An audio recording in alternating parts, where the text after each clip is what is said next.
Oh, all right. All right. Excellent. Looks like we are live. Got Mets versus Rangers. It feels like it's been a while since I've gone live. So, yeah, we'll see. I have my lucky fedora on. So, hopefully, this is going to be a win. Hopefully, my audio is coming through all right. I think it is. Um, but yeah, I don't know what to say about like this like Mets team that we've seen here in the last some odd games here. Yeah, it does not look like a playoff caliber team. I'll tell you that much. So we'll see. Like I said, that's kind of the gift and a curse of baseball, right? You kind of have these wild expectations. Yeah, last year was just a different set of expectations altogether. We really didn't expect to go as far as we did. It was nice that we made a nice deep playoff run. And then this year we came in with all the expectations. Um, and well, look at what we got. We got a bunch of underperformance, right? Um, Regardless of how you viewed this Mets team, you got to think that sitting here, what are we, 76 and 71, 5 games over 500, that is a letdown so far. Now we're kind of just hoping to cling and grasp to try to keep our playoff hopes alive. And yeah, it's not looking so good. I tell you that much. What are you gonna do? Um, it's just not looking good. So I'm going to try to um, share this other tab here and see if I can get the game day tab open here. That way you guys can see on your screen. But yeah, we have Degrom versus we got Degrom versus Tong today, so should be interesting. We will see how this ends up materializing, but I don't know. I gotta you gotta think that this is not looking good. If you're the Mets, well, I mean, again, that's why we play the game, right? So hopefully this is gonna be hopefully we can all laugh about this at the end of the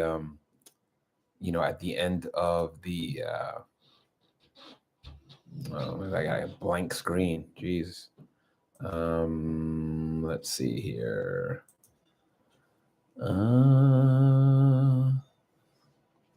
Let's see what's happening here. Let's see if I can go and refresh this and have this work. Just not getting the cooperation from. Thank you. Not getting the cooperation from the screen. Yeah, you can see that.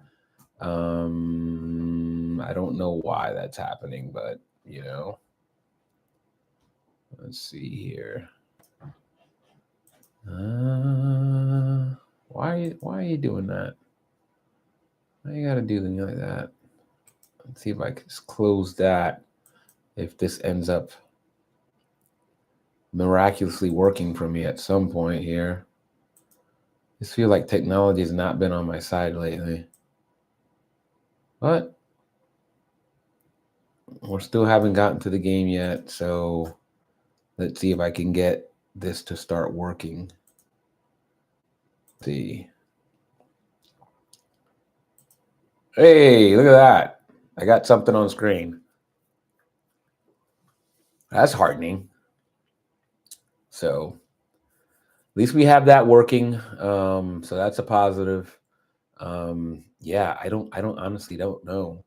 I don't know about this game. I feel like this game could go really well for us. It could also be a shutdown game for DeGrom and kind of like that final nail in the coffin in our season, right? It feels like that. It may not be statistically down to to one game, but it certainly feels like if we don't win this game, things are not good. So you know what? Hey, what are you gonna do, right? This is baseball. This is why we go through all these games to kind of get to this point, and we either have it or we don't, right? There's No ifs, ands, in betweens. We're gonna either do this thing or we're not gonna do it. Um, I'm just trying to enjoy the baseball game, regardless of what the outcome is. Enjoy the game for what it is, and I mean, what else can you do, right? We all want the Mets to win. At least all the Mets fans want the Mets to win. But we know somebody's got to lose the game, right? Um, I just want to see in the end, I guess the only thing I can really just hope for is that we play well, and then we come out, and make it competitive. DeGrom has had a really good season. I haven't looked up his stats, but he's had a pretty darn good season so far. I know he's battled injury up until this point. So obviously with the Mets, towards the tail end of his career with the Mets, and then into his tenure with the Rangers, he's battled injury. But now it looks like he's finally got over that hump, and he starts showing the flashes of the old DeGrom, and you like to see it because he's a good guy. But if you're on the other side facing him, you're like, oh no, that's not good.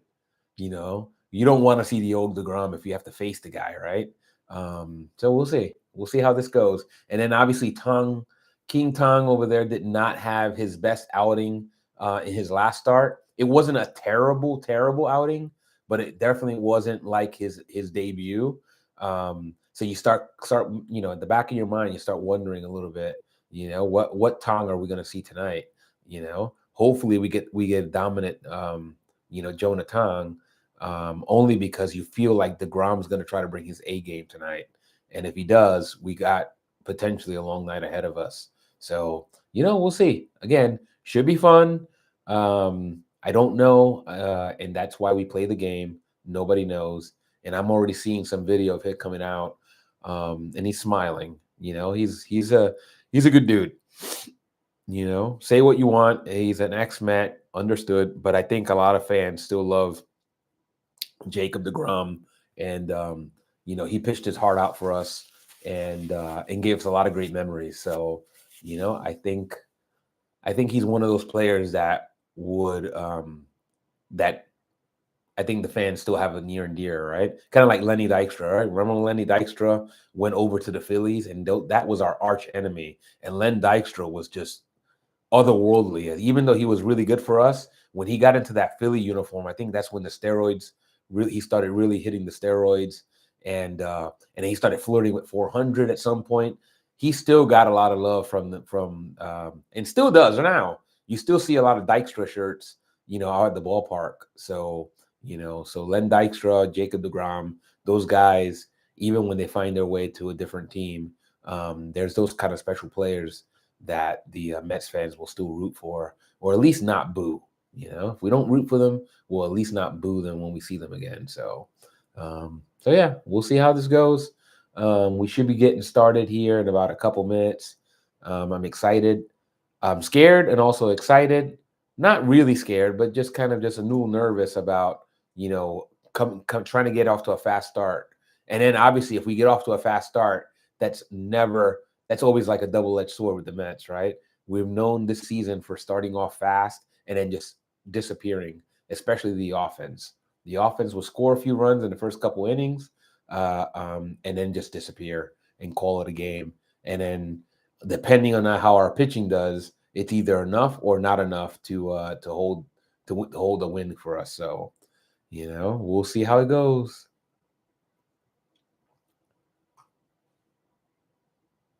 Here we got DeGrom. DeGrom's got under a 3 ERA. That's a pretty impressive stat line for a season. Man. All right, well, we'll see. It's an okay lineup that Texas has. It's not like ridiculous. I guess we'll see.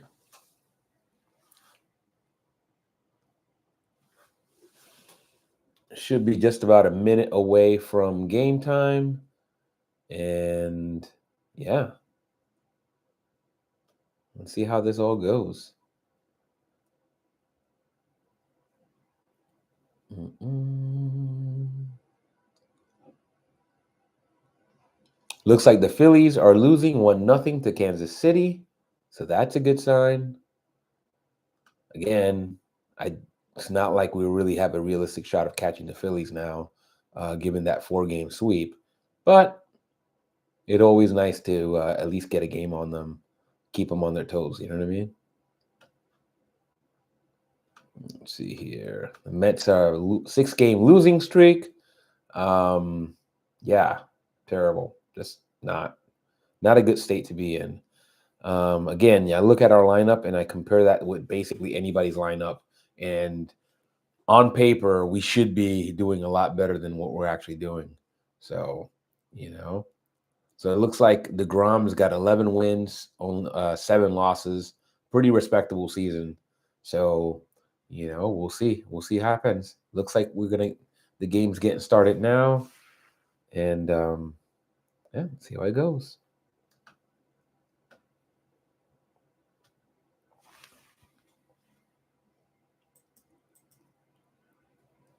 We got Jonah Tong fires a ball.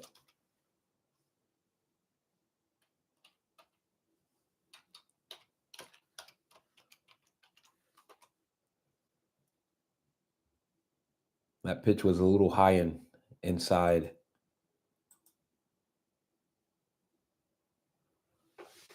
It was about just shy of 96 miles per hour. So some pretty good velocity from Tong. And it's now 2-1 to Smith.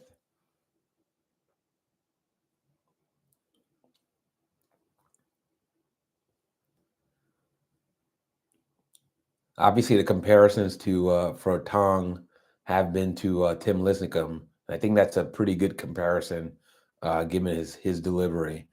But yeah, comparisons don't help us win games. You got a full count to Smith. Already at a full count, not exactly what you want to see. Batter calls timeout.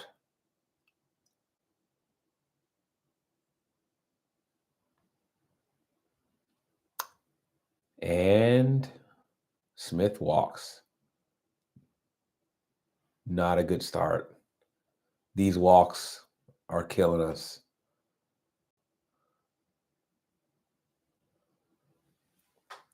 Like Jonah, I don't know why, but it feels like he's almost falling off the mound right now. And I don't know if I remember him from his 2 previous starts that he fell off the mound.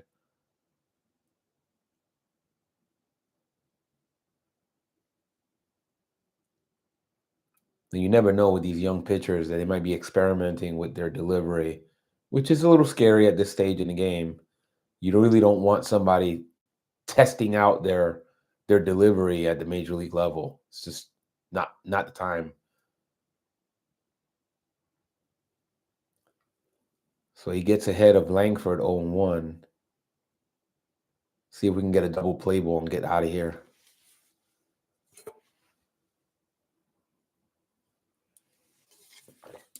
And a called strike, 0-2 to Langford.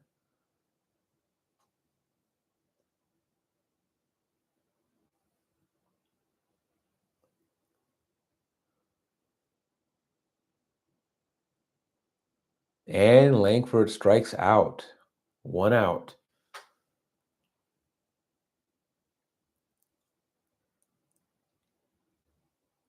We got Jock Peterson up.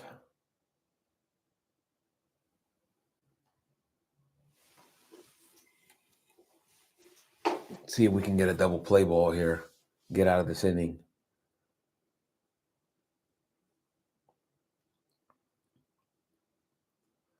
Hey, that was a great pitch.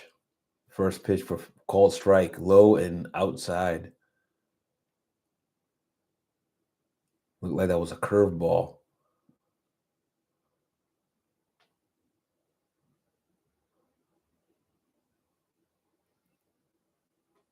Ball's a little bit lower. Change up. Ball 1-1.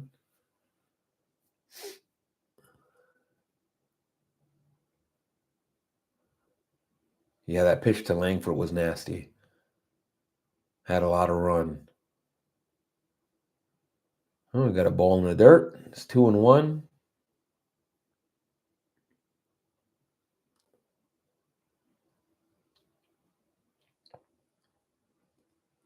The tongue seems to have like a weird, funky delivery. I don't know. It just seems like he's falling more off the mound right now.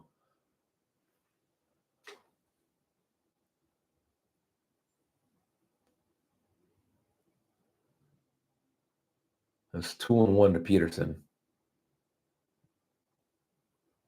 Actually, 3-1 Peterson. And we just walked. Second walk on the inning. It's just one out. Again, it kind of seems that like Tong is struggling finding his footing. I don't know what's going on, but he looks like he's not as comfortable. It's almost like he's falling off the mound. The reason that's problematic is when you're falling off the mound, now you have something that's taking your momentum, and that's hard to stay consistent when you're just like, if you see a lot of the guys that fall off the mound as they're delivering the ball, a lot of times they struggle with consistency. You know, it's hard to repeat your delivery when you have all that momentum going that way. Hey, what's up, Phil?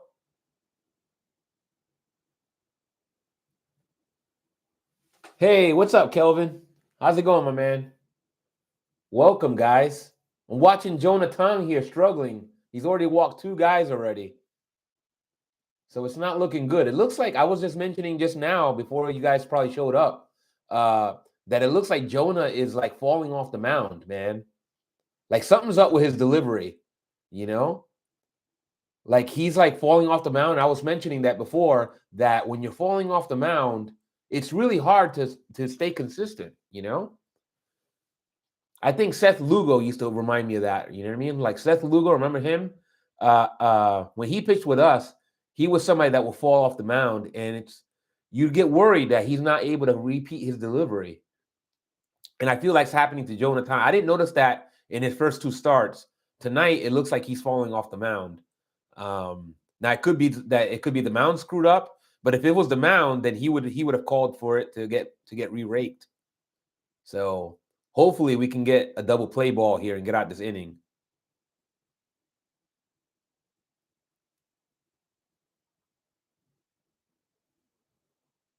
So it's 2-2. 2-2 to Burger. I'm hoping he puts it together before he gives up any runs, you know? They just had a mound visit, so hopefully they were able to calm him down. Yeah, I have no idea what's going on with him, to be honest. It could be that he's having some tightness. That's another thing that could be happening, you know? Maybe he overdid it. I believe in Jonah. I do. I also believe in Jonah. Like, I think like a lot of Mets fans were dogging him after his last outing. But I honestly don't think it was that terrible. Obviously it wasn't great. But it wasn't like he got completely, not right. He gave up a decent number of home runs. So obviously he lived in the zone a little too much. But I think I think there's truth in that. He has to develop one more pitch. Right? He's like a 2-pitch pitcher. He gets another pitch in there and he's able to get command of that pitch. I think he could do well. Plus the Reds, I mean, I think the Reds were due to smoke us, to be honest. All right, looks like Jake Burger flied out to center. So Josh Smith advanced to third. To third. And we'll see if Jonah can get the last out and get out of here without any runs scored. If he does, we'll see if the second inning goes better for him.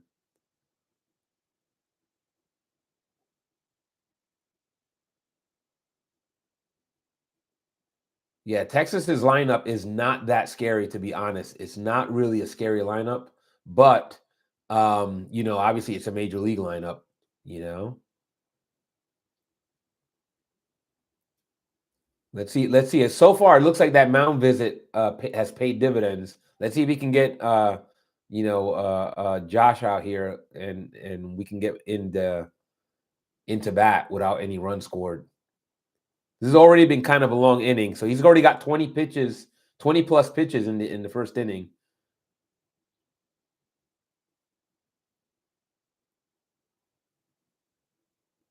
So at this rate, he won't go more than 5 innings. Oh, looks like I was incorrect. Looks like we got a run scored. All right. So Josh Jung or Jung singles on line drive. 1-0. Yeah, they only got one. Correct. Let's get this out and let's see if we can score. Let's get this one back.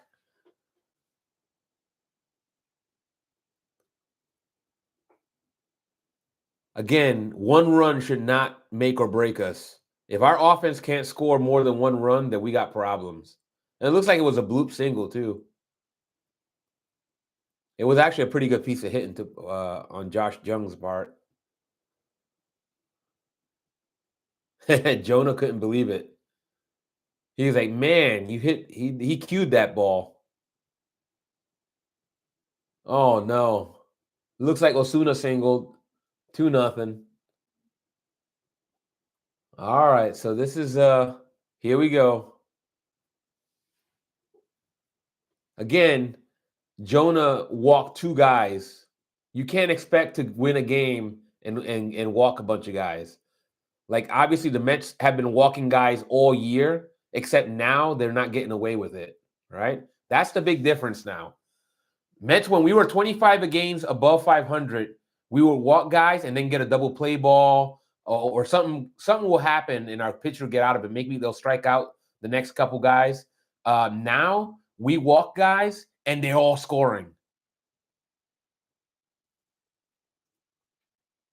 So in all fairness, our pitchers are still pitching the way they pitch all year, except that now they can't get away with it. They walk a guy, almost always they're scoring. So you saw that. Jonah walked 2 guys, now it's 2-0. No free passes, man. We got to stop with the free passes. Again, it looked like something was going on with Jonah, either something with his delivery or something with his body. But when he went for the mound visit, they seem to have corrected it, but now he's giving up hits. So instead of walks, he's giving up hits. Now he's not falling off the mound. I just saw a replay of his pitch, and he wasn't falling off the mound. So they must have cued in on that, just like I did. They cued in on it, and they calmed him down and said, "Hey, stop falling off the mound."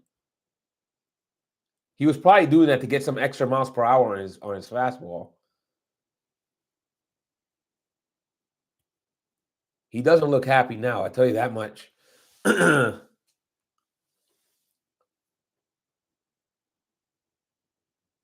And there you go. He walked another guy.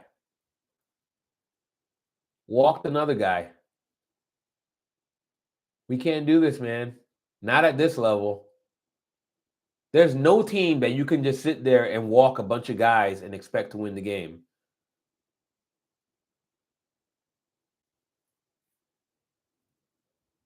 Yeah, how would you describe his delivery in the minors?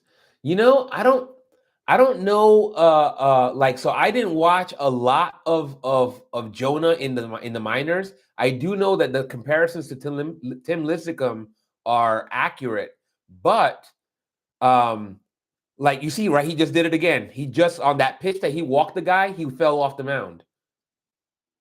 It's like he's overthrowing, right? You know, you see sometimes what happens, because obviously when you're a pitcher, when you get to the big league level and to the professional level, you're taught to use your entire body in when you pitch, right? That way you reduce the wear and tear in your arm.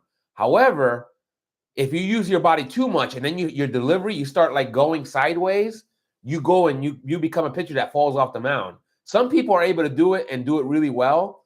But when you do that, you do 2 things that happen when you do that. One, you become less consistent with your delivery, right? It's hard to repeat your delivery. The second thing is you're in a bad position to field the ball, right? So if you fall off the mound and a ball, right, you fall to the mound to the left, right? If you're Jonah Tong, you're a right-hander, you fall to the mound to the left.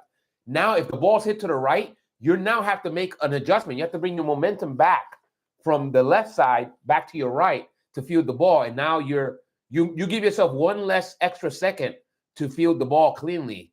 So that's another reason. Reason number 2, not to be a pitcher that falls off the mound.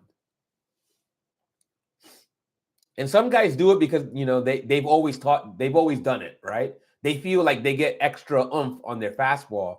But if you give away just to get in 1 mile per hour on your fastball, 2 miles per hour, whatever that number is, to do that and you sacrifice repeatability, I don't think that's a good trade-off, to be honest. Again, in my unprofessional opinion, this is just somebody that watched a lot of baseball growing up and, has coached my son.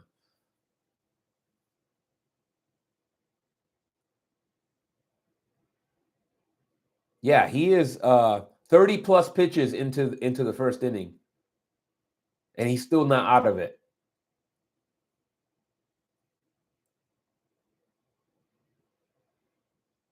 So Texas is 1 batter away from batting around. Oh boy, this is terrible. Oh gosh. I guess this is not my lucky fedora. So Cody Freeman singles on a line drive to Soto. Josh Jung scores. Yeah. I hear you, Phil. It's frustrating, man.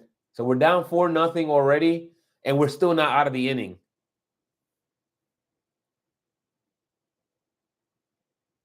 Again, everybody that's walked has scored.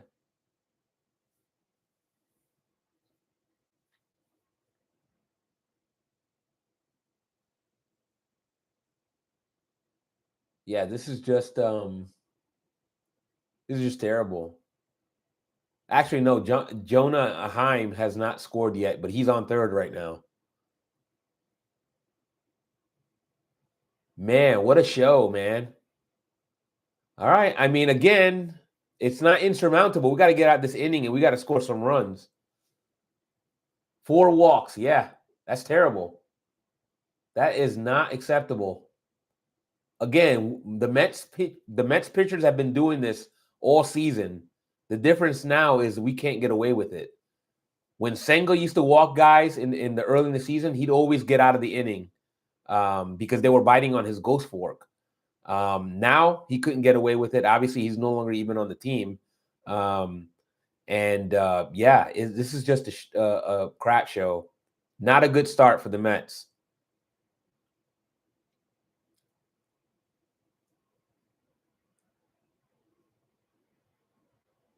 That hopefully this is just one scary inning and then we end up scoring.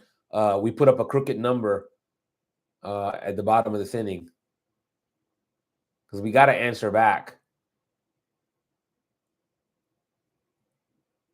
Yeah, maybe he just got too caught up in this moment, to be honest. He's like, all right, I'm facing DeGrom. I got to do well. And then he got into his own head. Yeah. Yeah, man. 3-1. So this is the number 9 hitter. If this guy walks, we go right back to the top of the order. Not good. Not a good start for our young pitcher. They already got Brazoban warming up.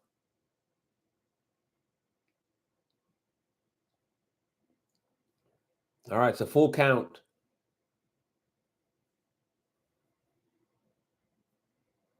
Yeah, he just doesn't look comfortable. It looks like he's thinking about his last pitches. He's stewing on his last pitch, which is one thing they tell you not to do. It's easier said than done, to be honest, though. He's taking his last few pitches into the next pitch. I'm hoping DeGrom gives him some advice, to be honest. DeGrom seems like that kind of nice of a guy that he gives the kid some advice.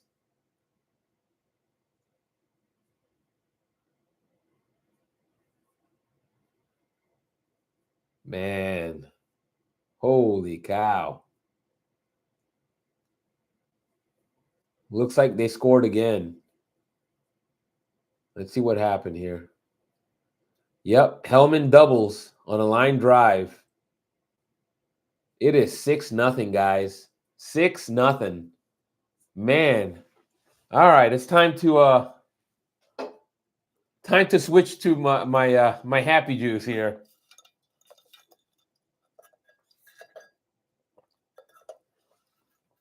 Man, 6-0.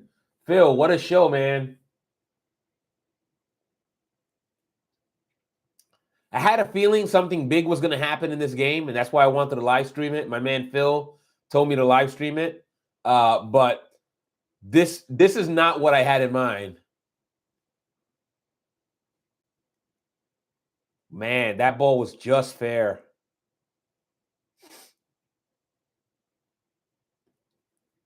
Hey, they're trying to like big him up, but that was terrible, terrible performance. He didn't even get out the first inning. He didn't even get out the first inning, and you got Nolan McLean there. He's trying to like cover his emotions, but he's grossed out by what he just saw. Yeah. So there you go. Jonah Tong did not even get out of the first inning. 2/3 innings for Jonah Tong. What a show. Let's see what we got going on here in terms of I feel like somebody's texting me about this. No, nobody's texting me about that. But still, what a show, man, right? Hey, what's up? How's it going, Rhoda? How you doing? Welcome to the shit show that we've been watching so far. Man, I thought when the last time I wore this fedora was when I was at the Nats game with CP, and we won. So I was like, okay, let me break this out again to see if we had some luck. But it turns out the Mets had other ideas. What are you gonna do, right? That's the game. Now all you can do, now all you can hope is that Brazoban comes in, gets this last out, and the Mets put up some runs. The good thing is, okay, we're down 6-0, but it is the first inning. So that means we got 9 innings to either shut them down and to score some runs. And he is not like he's like bursting at the seams right now, this kid. You can see him. He's like, it looks like he's about to cry, to be honest. And I feel bad for him, but man, this is baseball, right? This is baseball at the highest level. You know what I mean? Like, you feel for him, but at the same time, you know, they're professionals for a reason, you know? So shout out to Jonah Tong. Hopefully you get past this. Yeah. That kid, I mean, he looks like he's 12, to be honest. Jonah Tong is 22, but he looks like he's like maybe 15. Holy cow. Nimmo made that catch. You seen that catch by Nimmo? If Nimmo would have dropped that ball, I would have like flipped my lid. Yeah, facts. I said he's too young. They rushed him up because of how bad the Mets are. Yeah. Yep. This is not Jonah Tong's fault. This is really the fact that our pitching staff, David Stearns got our pitching staff from Temu, and then he couldn't get a refund. So we got Frankie Montrash over there and all these other crapsters that call themselves starting pitchers, and you know, they didn't do their job. You know, I hate to bash my own team, but you know, to be honest, like the pitching staff, the reason why we saw these kids, the reason why we got Nolan McLean is because we got a bunch of chumps.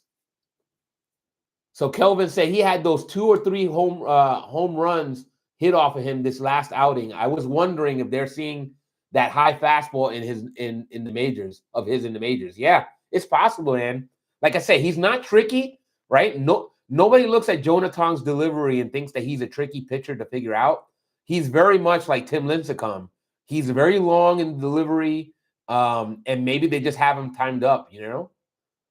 Because basically, if I don't have any video of Jonah Tong, I just study video of Tim Lincecum. Is that how did we hit Tim Lincecum?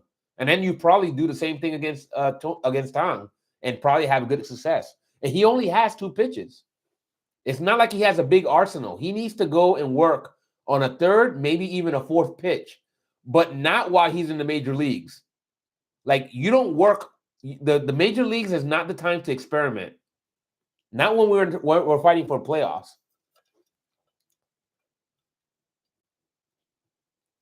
Yeah, Claygo Holmes. Yeah, exactly. Very much a tribal Trump. Yeah. Sean Manaea, his loose booty. I'm tired of that thing. Tired of the loose booties. Hey, never fear. Francisco Lindor just grounded out to first base.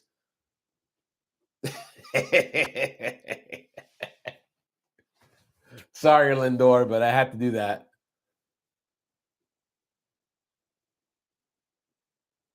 Jeez, man. It's just not the answer back I wanted to see. But let's see what Soto's got. Yeah, Soto's still killing it. He's got 928 OPS, but again, nice that we got the 30-30, but 30-30 is gonna be very, very meaningless if we don't make the playoffs.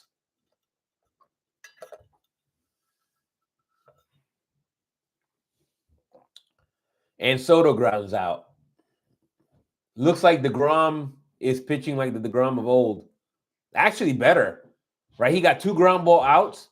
DeGrom used to be a strikeout pitcher. Now he's getting ground balls. That's what we need on this team. If we could have gotten DeGrom back, we should have.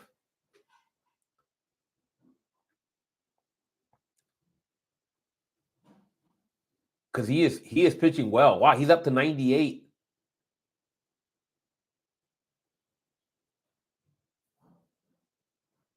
And Pete Alonso grounds out. So the Mets go quietly in the first inning. Welcome back home, Jacob deGrom. Go back to Texas, please. Unless you're gonna stay here with our team. Maybe we can get him to switch uniforms with one of our other pitchers. Anybody on our team look like deGrom? We could put an old switcheroo, maybe. Switch the Folgers crystals. Man, what a show. All right, guys. We signed up for looks like I signed up to live stream a doozy over here. We're going to have like a pity party. That's all right. We're either going to make the playoffs or not. I said it early in the stream. We're going to make the playoffs or we're not going to make the playoffs. Rhoda says Peterson and deGrom looked like they were separated at birth. Well, I don't know if I want to trade Peterson. We need to maybe get some plastic surgery on Senga. Maybe we can get some plastic surgery on Senga and then ship Senga over to Texas. I don't think Manaea. Maybe Manaea. I don't know. I don't think Manaea or Senga look like deGrom. But I'm just doing wishful thinking here.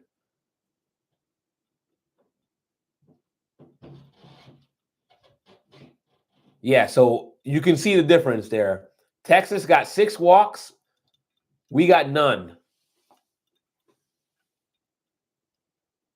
deGrom got 3 fairly quick outs. I don't even think he threw 10 pitches in that inning. deGrom is just money. deGrom is looking like the deGrom of old. Actually, better than deGrom of old, right? The deGrom of old used to have to strike out everybody. The new deGrom pitches to contact and lets his defense work. That's how it should be.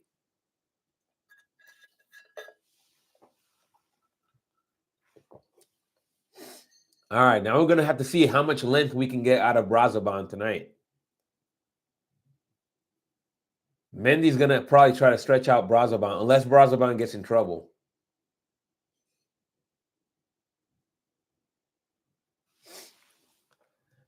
Tonight sounds like a perfect night for a guy like Hagenman, right? Is Hagenman still up in the team or did he got DFA'd again? Because Hageman was great in long relief.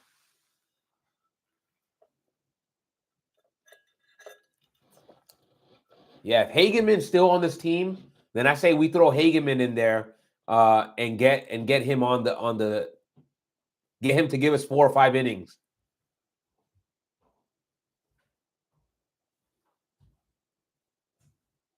Yeah, this has been a show. Wow. This has been quite a show.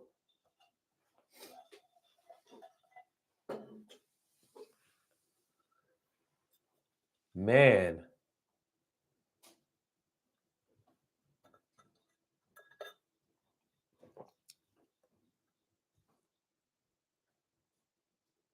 You can see the look on Brazoban's face. He's kind of like, man, I don't know what I got to deal with tonight.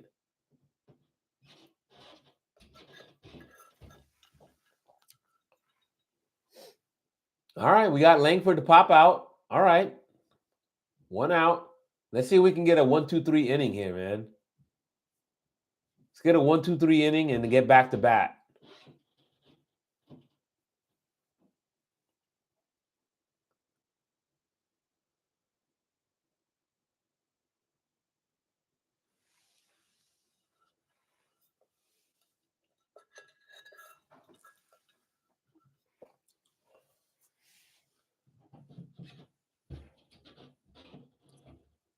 Holy cow, man. All right. All right. Peterson flies out to right field. 2 outs, 2 outs. I know this sounds like nothing, but after the inning that we just had, this is already sounding like a nice change of pace. Let's say we play ourselves a new game. Let's say that it's a 0-0 game. Let's pretend it was 0-0 right now and see if the Mets were able to win the rest of the game. So regardless of what we actually win, if we end up scoring more runs, not counting the first inning, then I'm okay with that. Because I have no idea if we can come back from 6-0. I know we're capable, but I don't know if we're actually going to do it. Like we have the type of team to do it. It's just we never know who's going to show up on what night.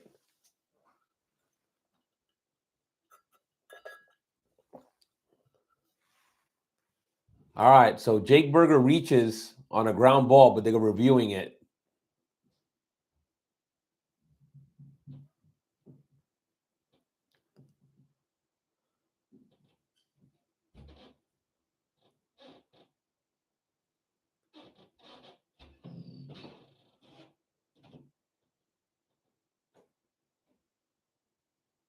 Oh no, that's not a reviewable call. That's just a boneheaded throw. Brazoban looked over at Alonso like, "What the hell are you doing?"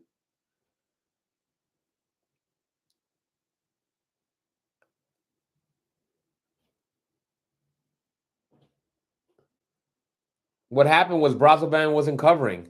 Brazoban didn't get there, so Pete was like, I guess he was frustrated and ended up throwing the ball there anyway, and he almost hit Brazoban in the face.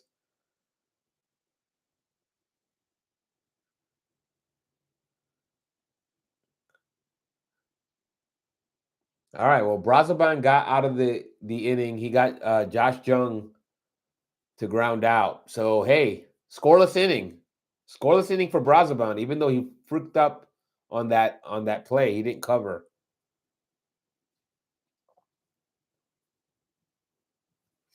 That was basically 2 errors right there. That was Brazoban not covering, and then Pete deciding to throw that ball instead of holding it.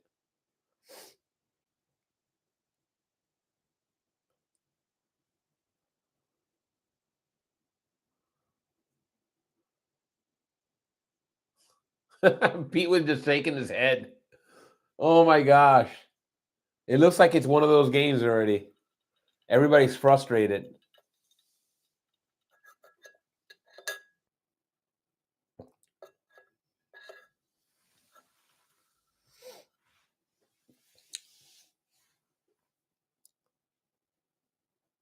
All right, let's see if we can win.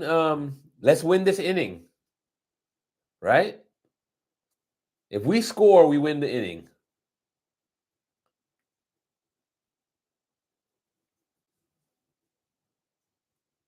At this point, if we can't win the game, let's win some innings and see how it turns out.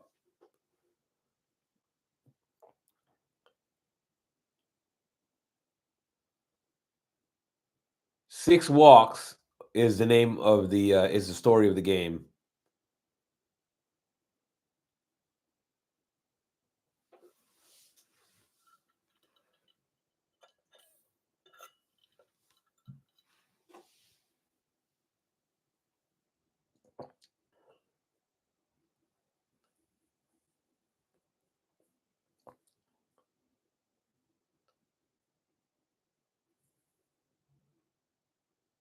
Man. All right, we got Nimmo up. Takes a cold strike, curveball. Let's see if Nimmo can at least get on base right now. Start something. Nope, he does not. He lines out.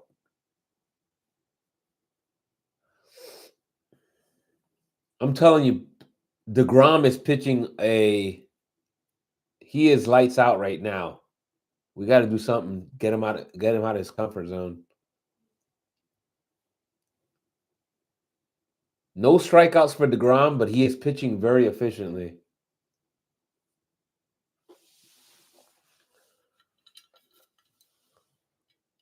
And look at DeGrom's delivery. Look how effortless his delivery is.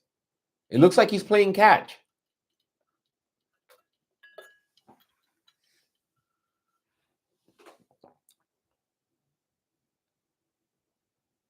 He's basically playing catch out there with the catcher. Oh, all right. Vientos singles. That's something. Our first hit of the game.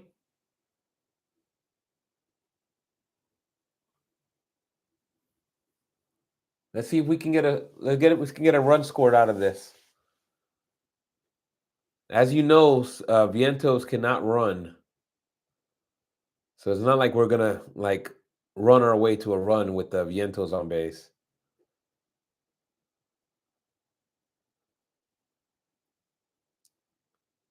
And McNeil just flies out to left field. 2 outs.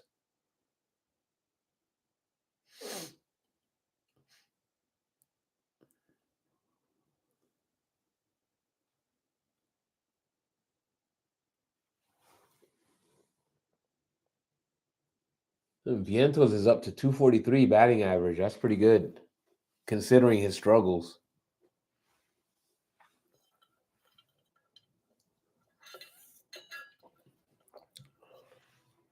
We got 2 outs. Vientos on first base. And we got Brett Beatty up.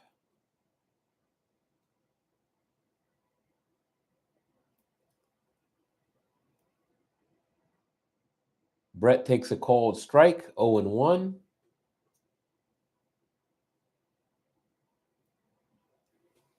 Said they're waiting for that 9th inning comeback. Yeah, that's not a feasible strategy. That's 9th inning comeback is good when you're down for like 1 or 2 runs. If you're down by 6 runs and waiting to the 9th inning, that's just silly. I mean, again, we gave up 6 runs in the first inning. That's terrible, but that can also be good in that if we stop them, we should have plenty of opportunities to chip away at this lead. But that we can't chip away at the lead without scoring. I want to come away from this inning with at least 1 run.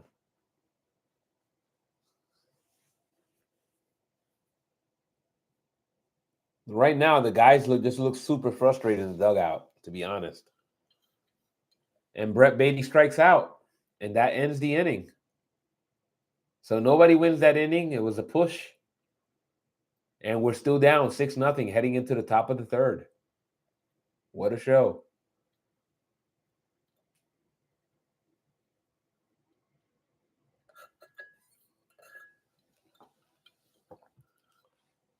Man, let me switch out this fedora. That's what I'm going to do. I'm going to take out this fedora and pardon my messy hair. Let's see if this let's see if this fedora is luckier. This is my brown fedora here. Let's see if that gives us any better luck. Can't be worse than the other one. Or maybe it can be. Or maybe I should switch out for the flat cap, right? What do you guys think? Flat cap or the brown fedora?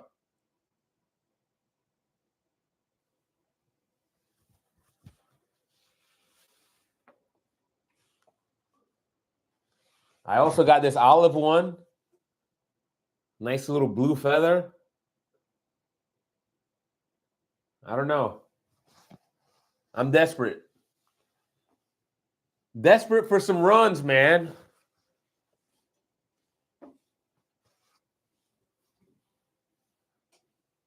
It's basically turning into a fashion show right now because we don't really have much of a baseball game on the from the Mets right here. Don't use up all your hat. No, trust me. I got plenty of hats, my friend. You know what? Let me bring out my ice cold hat. I got a frosty hat.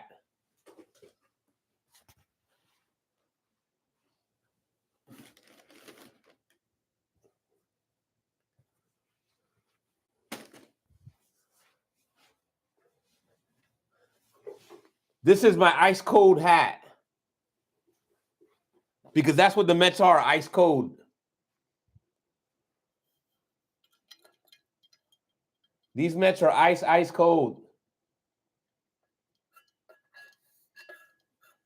So I had to switch it up. This is my ode to the Mets and the fact that they can't hit a ball.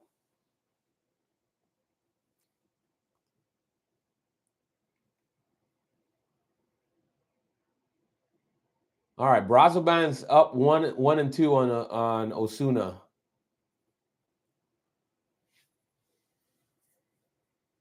So other than not covering first base on that bonehead play, Brazoban is not pitching bad. So you got Osuna to ground out to Brett Beatty. So right now, so far, Brazoban's holding it down. But our offense can't get going yet.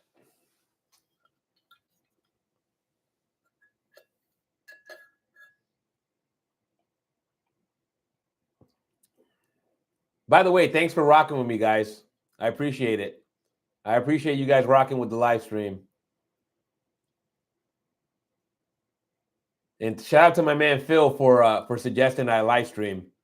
I wasn't planning to do it tonight, but when he dropped me a line, I decided I was going to do it.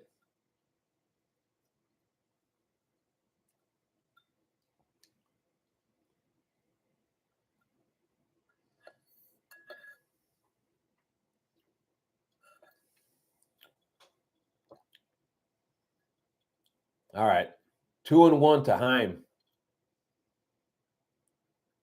Yeah, that was a great play by Pete on that tag. Shout out to Pete on that tag. That was pretty money.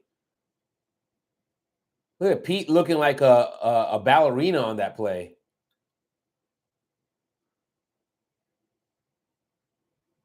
Pete's a big dude, but he can move pretty decently.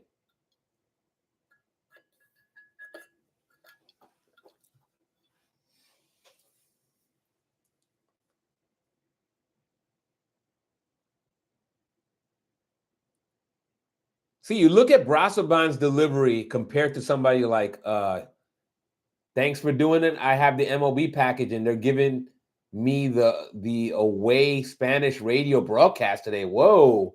Sorry about that, Kelvin. That's crazy. Yeah, happy to do it, my friend. That's weird that they just switch it up on you like that. I guess the MLB package is so big now that they could basically do what they want. They're like Amazon, right? They're like, yeah, we're decided that we're gonna up the price, and you're gonna still take it.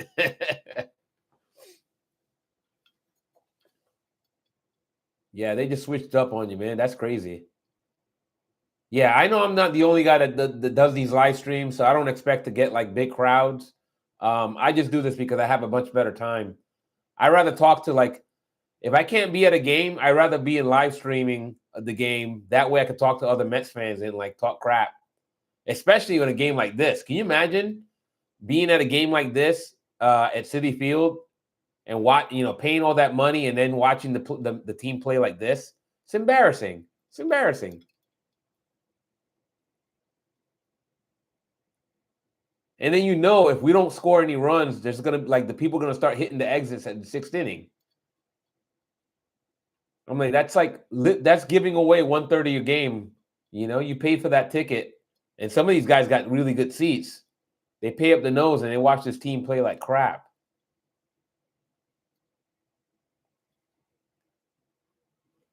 I don't know. What do you guys think? You think Mendoza's gonna get fired if we miss the playoffs? I think he will. Even though it's not really his fault per se, I gotta think he's gonna get fired. I also think Stearns might get fired. I know Rob and CP don't think that Stearns are going to get fired. I'm not saying it's going to be a guarantee, but I don't know. I don't know how Cohen can go and say I believe in Stearns if we don't even make the playoffs this year with the team that he paid for right now, all that money that he paid for, and we don't make the playoffs. That's gotta heads gotta roll, right? Heads gotta roll.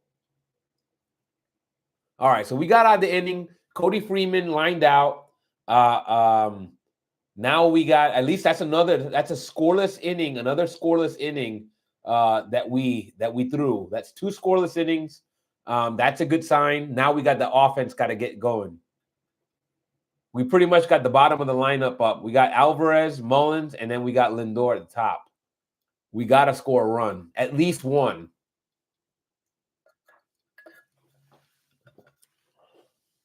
Maybe this frosty hat will come in. Will be a good reverse omen.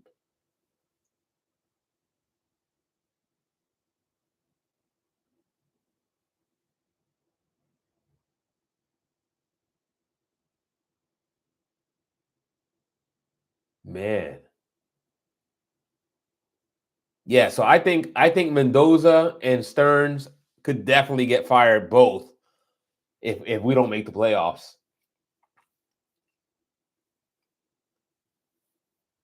When you think about it, it's really more Stearns' fault, to be honest. He's the one that did these projects with Holmes, this project with Frankie Montas. I mean, the Frankie Montas signing should be enough to get him fired already, just by himself. Then you got Jose Siri, re-signing Winker. Like a lot of mistakes that it turned out not to be. Again, I was somebody that wanted to have Winker back on the team, but it turned out to be a bad signing because he's been hurt. He hasn't really had the opportunity to help us out. And Siri the same way. Even when he wasn't hurt, I wasn't really a big fan of Siri. I knew about his glove, but his bat was a liability.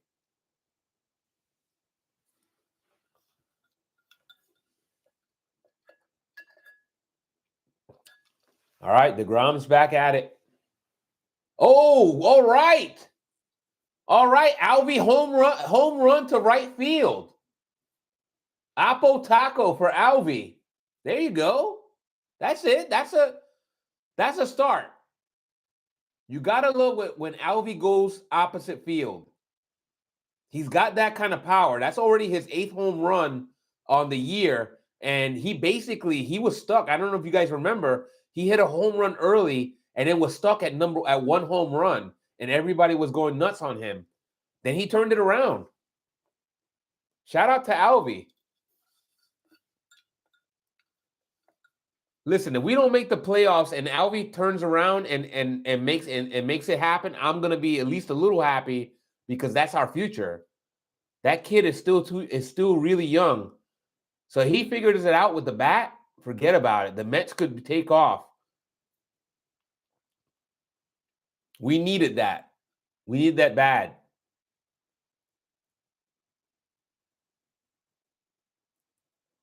That was a pretty good shot. Shout out to Francisco Alvarez, number 8 on the year. Apple Taco. That was just a good swing. He didn't try to do too much. He just stuck the bat hat out there, and it wasn't a cheapie either. So it's pretty much a line drive. Nice balanced swing. That's the thing. You see that? He didn't even fall over. That goes to show you the value of having a balanced swing, just like the value of a balanced pitching delivery. You know, you don't fall off. You don't need to do too much. Remember, the pitchers, DeGrom's throwing hard enough. DeGrom's throwing the ball in there at 98, 99 miles per hour. So you put that bat head out, you're going to have a good shot. As long as you square it up, you have a good shot of that ball leaving the yard. And we got Cedric Mullins up. That's another guy I hope catches fire before it's too late. We still haven't seen Mullins catch fire yet.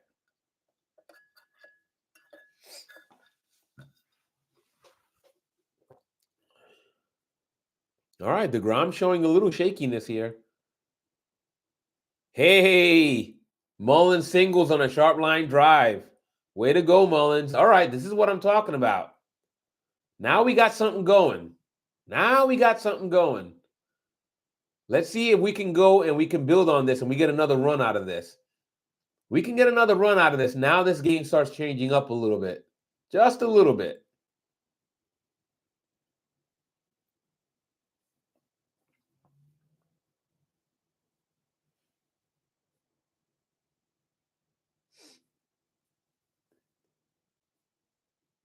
And you really want to see Mullins catch fire, man. That guy, he's got that speed, you know? You want to see him on the base pads. So let's see if he does anything here. Yeah, he broke that hitless streak last night. Yeah. It's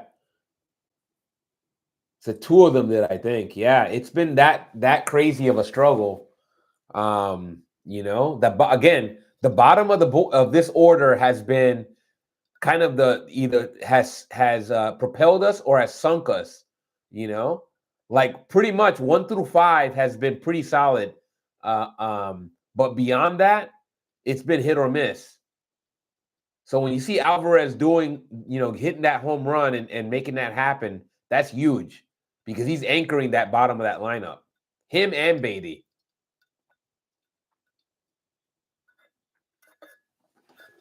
Hey, Lindor doubles on alarm drive.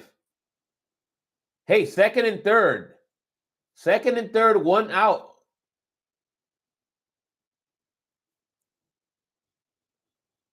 No, sorry, what up? No outs. Second and third, nobody out. That's what I'm talking about. Now we got a mound visit. Now, see? This is how you do it. This is how you do it. If you're going to come back in this game, this is how you do it. I'm surprised with Mullins' speed, he didn't score on that.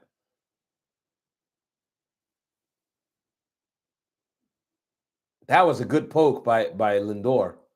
Really good poke.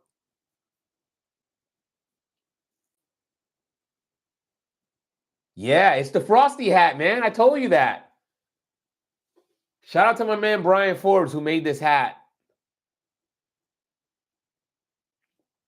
I just got this hat in.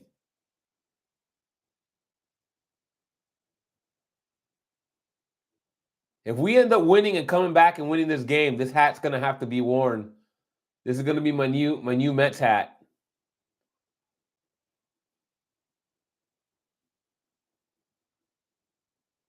At least until we make the playoffs. We make the playoffs, I already got something else coming in.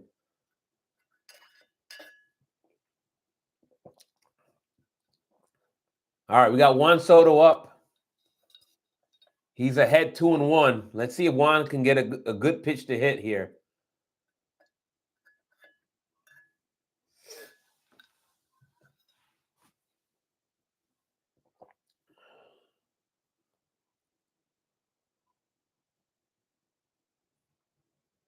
All right, 3-1. Good hitters count right here. Good hitters count.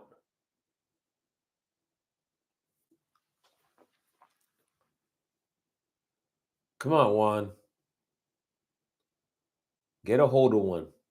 Get a good one to hit.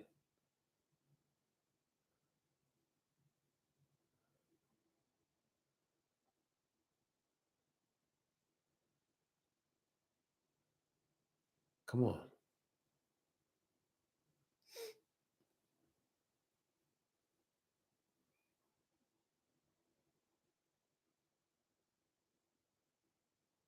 Ah.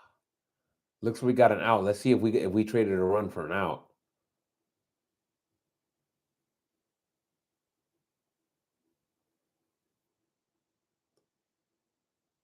Let's see here.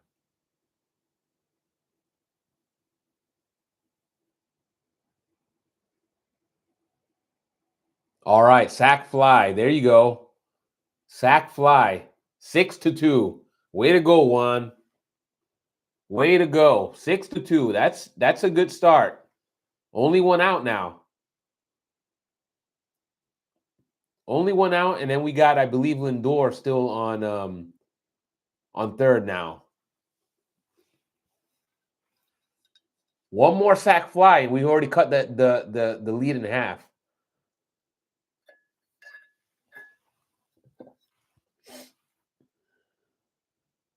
This is how it's done. Just keep nibbling. Now we need Alonso to just get a good pitch to hit. Get a good pitch to hit. Come on, Pete. Get a good pitch to hit, and we can get right back in this game.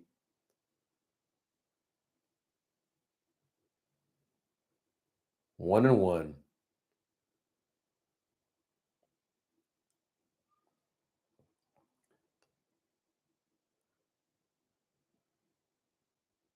All right, there you go. 6-3. Another sack fly. 2 outs. We're now at 6-3. Now we're executing. Now we're executing on offense. Okay? There you go. Just like that, 6-0 game becomes 6-3. There you go. That's all there is to it. Now, regardless of what happens in the rest of this inning, if we go in there and we hold them again, we have another shot to repeat this. That's how it's done. Exactly. 2 outs, 2 runs. Exactly. This isn't rocket surgery. That's one of my favorite sayings. It's not rocket surgery.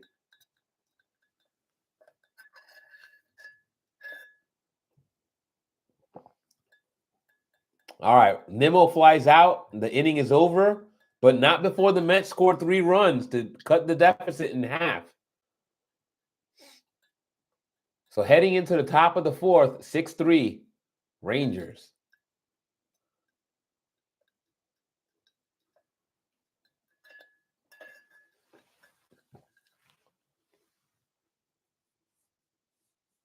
There you go. There now you see the line score there.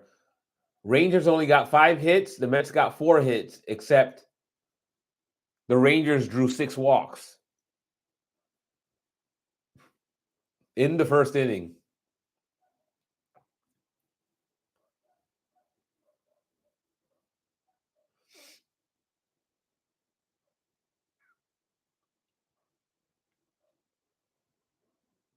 I wonder if Jonathan's going to get another opportunity. I mean, our pitching staff is that bad that I would imagine that they give him at least one more chance. But yeah, we're gonna see. We're gonna see if he gets one more start. But you got to imagine that if he gets that next start and he does something like he did tonight, we won't see him again. And rightfully so.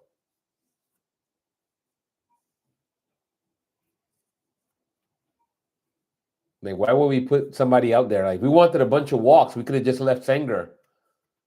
You know, we could have left Senga in pitch his next start.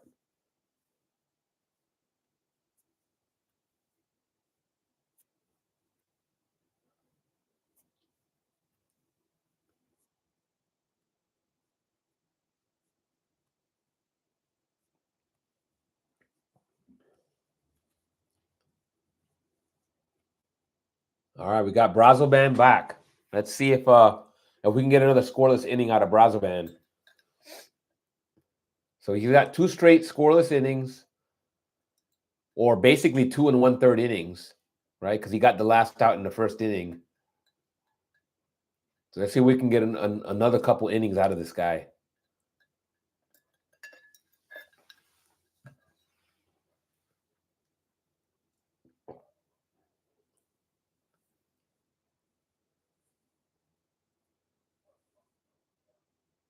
All right, he's ahead 0-2 on Hellman.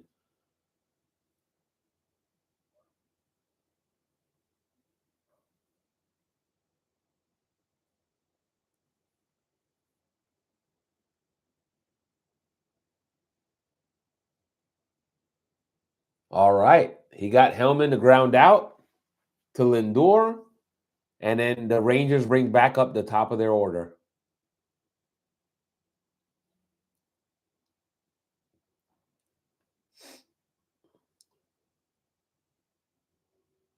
So far, good start to the 4th inning for Brazoban.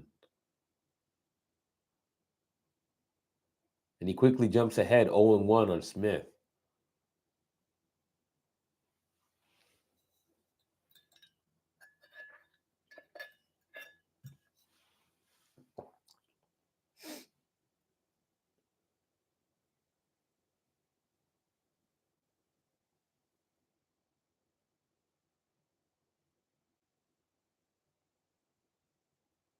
Oh and 2 on Smith.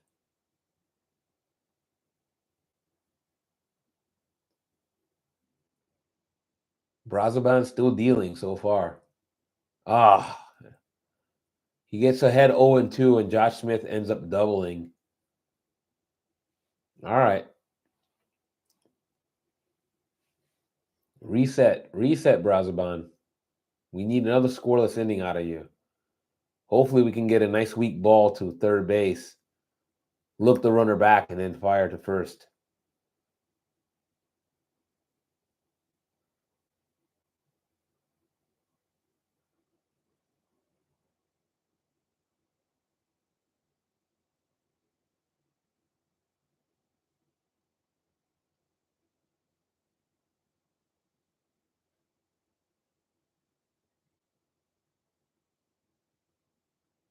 Yeah, that was a good poke. That was a good poke by Josh Smith.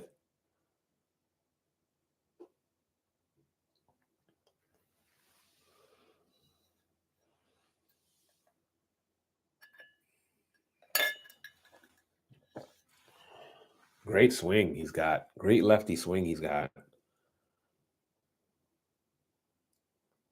All right, Brazoban's 1-1 on Langford.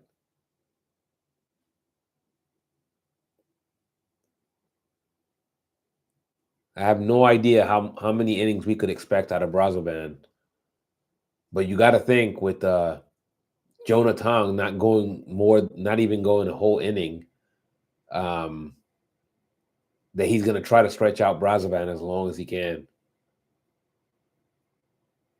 And he was rolling here until he gave up that double, that 0-2, that 0-2 double. Oh, wow.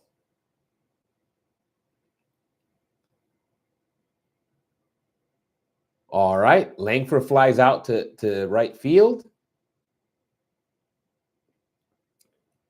It looks like Smith did not advance on that. So we got 2 outs.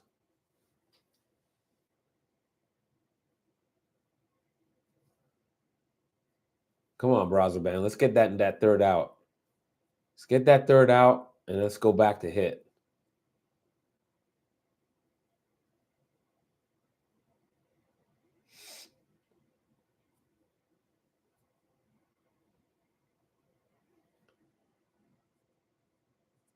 Ooh, that was way outside. Ball 1. Second ball is also way outside. Ball 2.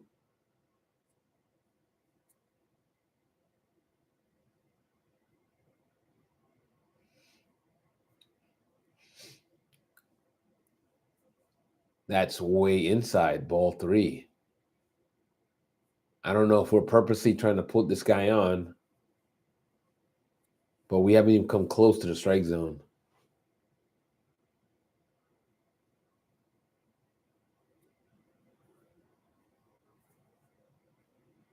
Oh, we got Ryan Stanek up, warming up. Fat Thor.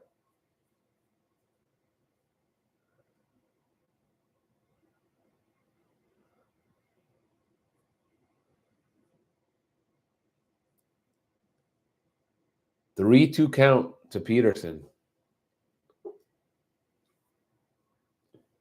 See if we can get this last out. And Peterson goes and calls a timeout. And we got Jake Burger on the on deck circle.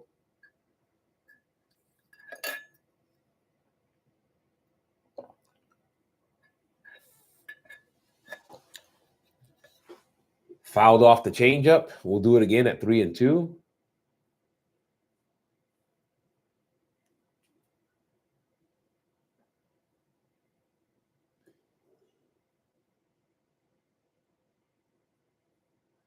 And Peterson walks. Not a big fan. Not a big fan of the walk. I believe that's our 7th walk of the game that we've issued.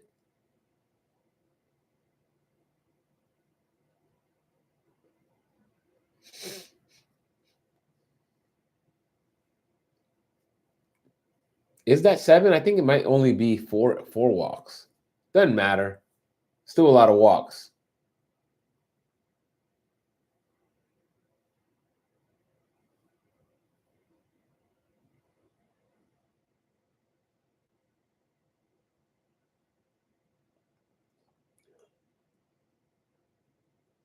That'll bring up Jake Burger, who takes called strike for 0-1. Brazoban brought that at close to 98 miles per hour. And he fouls off the changeup, 0-2. Way ahead on Jake Burger. Let's see if he tries to make him expand his zone.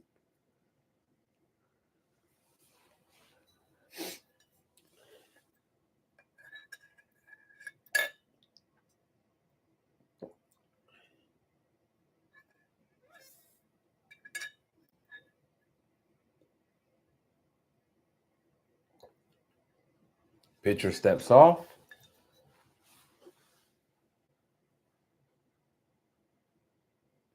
Come on, Brazoban. Let's get this third out. All right. Ball's high and outside. Ball 1-2.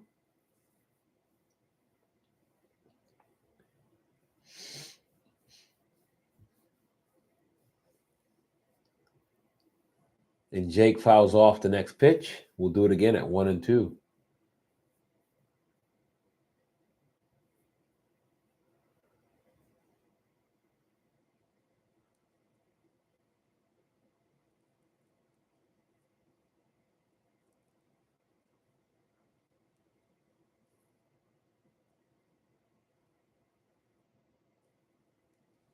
Next ball's in the dirt. 2-2. Come on, don't lose him. Don't lose him. We need an out here.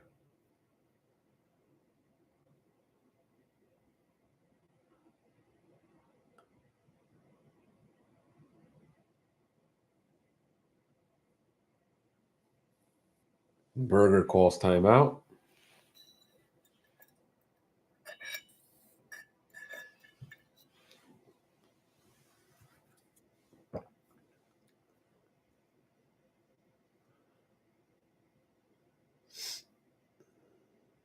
Fouls off the next pitch. We'll do it again at 2-2.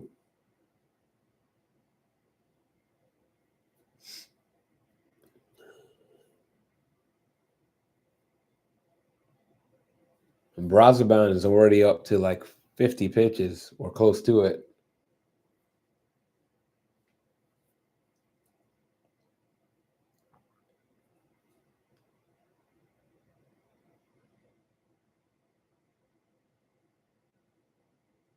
In play. Looks like we got an out. Let's see what happened.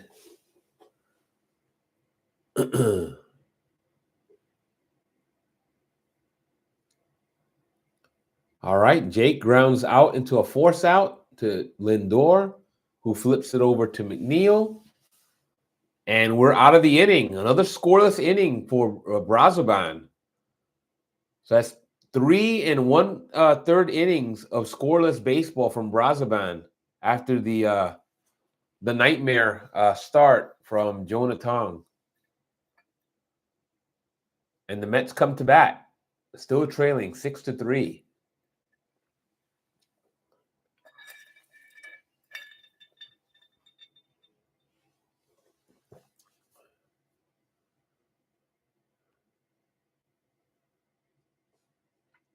All right, we got Vientos, McNuggets, and Master Beatty coming up next.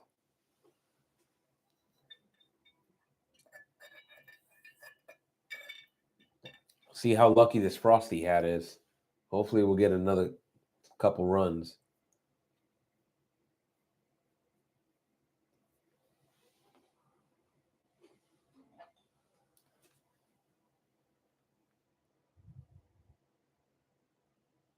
Boo, boo.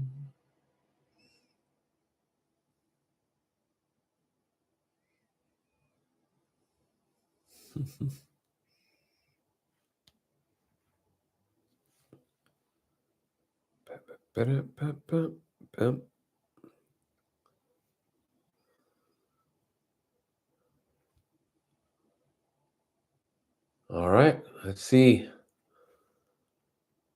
Let's see if we got another 3-run inning in us.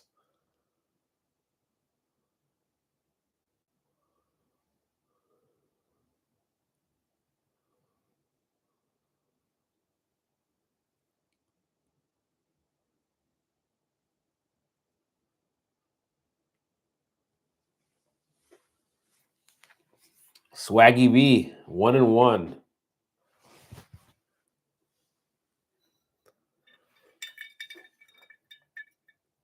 And Swaggy V has one of our 4 hits.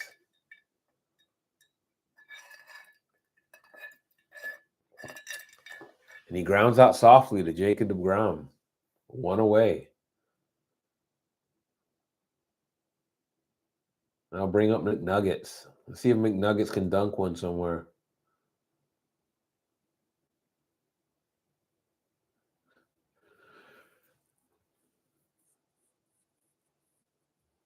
DeGrom, regardless of the 3 runs given up, he has been very efficient.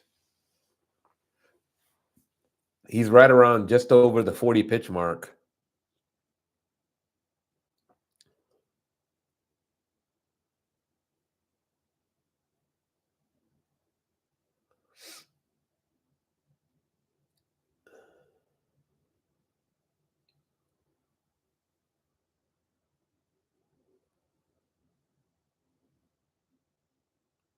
Oh and 2 to McNuggets.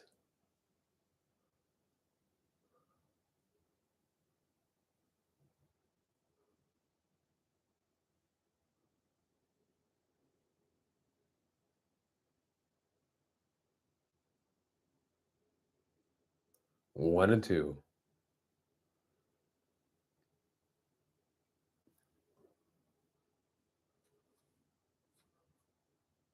Come on, McNuggets.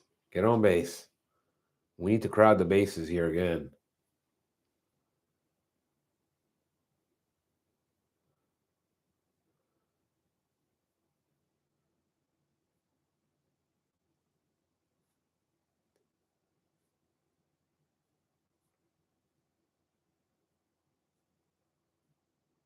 Three and two. Come on, base hit, ball four. Base hit, ball four.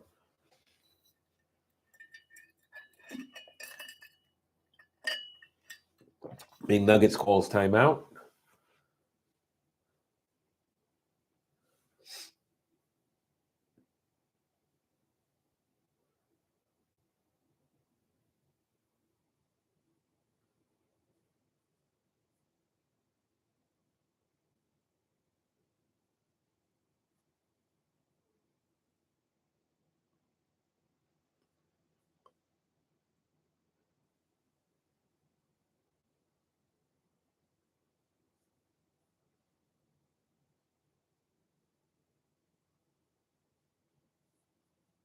McNugget strikes out. Called strike 3. Tough.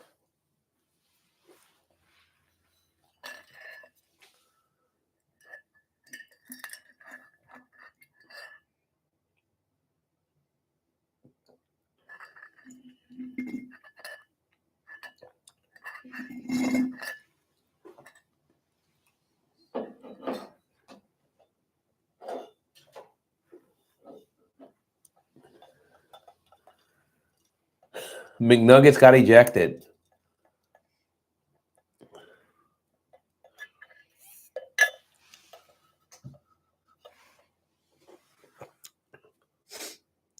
So McNuggets had a conniption after the call strike 3, and the umpire promptly ejected him. So that'll be up. That'll be all for his night. Not exactly a smart move.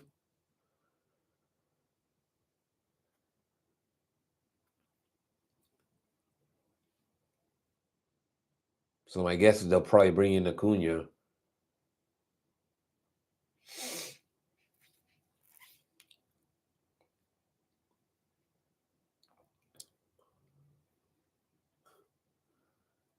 And Brett Beatty flies out to center field, and that'll do it for the Mets in the bottom of the 4th. Still trailing 6-3. And now without McNuggets. No McNuggets, no sauce.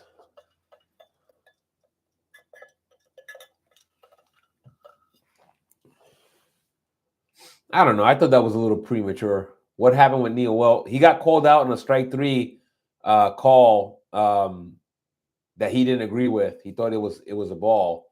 And then he basically just walked away, dropping a bunch of F-bombs, similar to what McNuggets does all the time, right? Like if you watch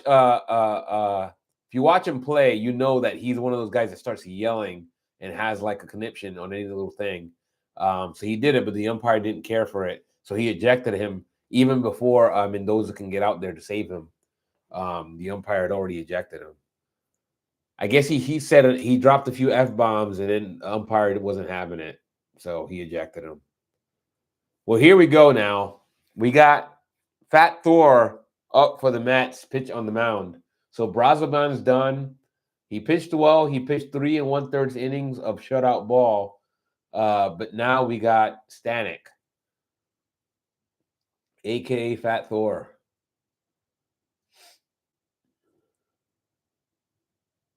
We'll see which Stanek we get tonight.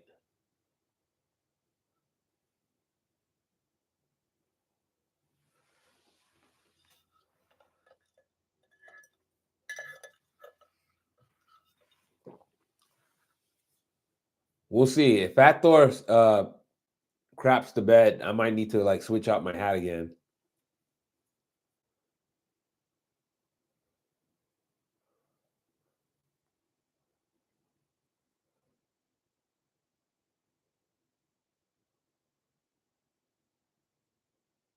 Just one of those guys that you don't know why. It's kind of like Helsley. When you see what they're able to throw and like the pitches they have in their arsenal, you're like, how are they giving up as many runs as they've been giving up? You know, especially Helsley. Helsley throws 103 miles per hour.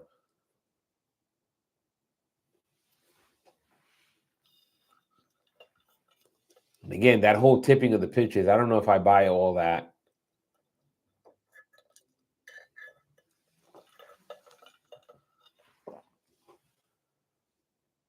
All right. Fat Thor's quickly 0-2 on June or Jung.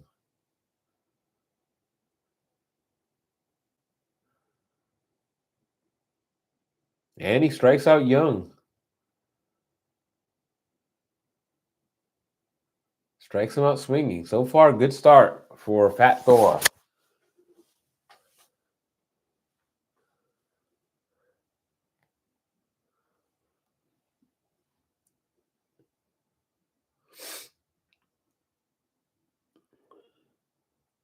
Oh, he's bringing it. Started that sequence with a 98 miles per hour fastball. But Stanek always has usually pretty good gas. Got up to 99 on that last strikeout pitch.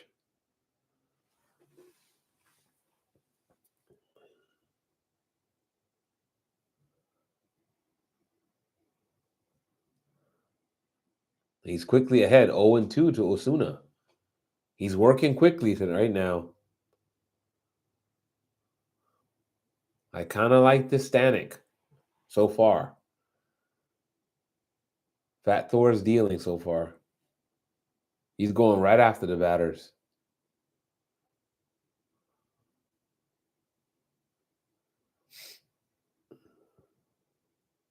And Osuna lines out to second base. And looks like Brett Beatty's at second base now.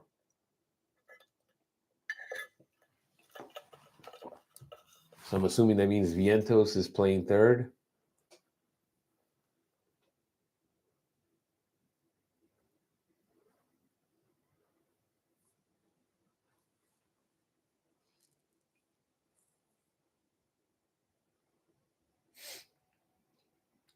And that'll bring up Heim.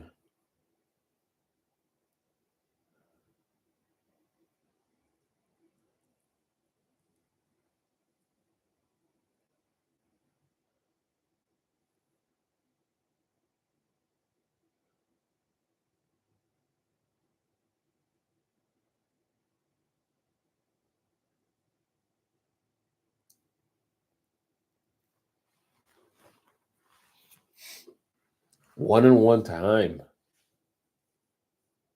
Let's see if Fat Thor can get this last out. Give us another scoreless inning. 2-1 to Heim.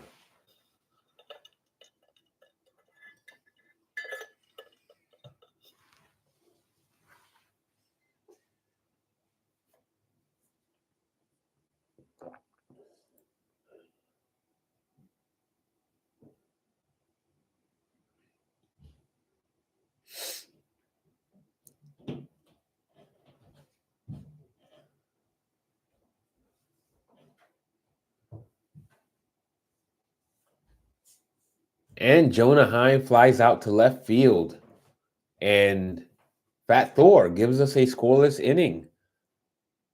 So that's 4 straight scoreless innings for the Mets as they still trail 6-3 in heading into the bottom of the 5th. And we're going to send up Alvarez, who was already homered in this game, Mullins, and Lindor at the top of the lineup. If you recall, that's how we started the 3rd inning when we scored 3 runs. So hopefully we can repeat that. So far, pretty good effort from the bullpen. Kind of gotta be pleased with that. Yeah, it's pretty close. It's a quietly close game. Yeah, are we gonna score? I hope so. Again, if Alvarez can put another ball out, yeah, I can definitely see that. Alvarez he's been coming on strong lately. So let's see what Alvarez does.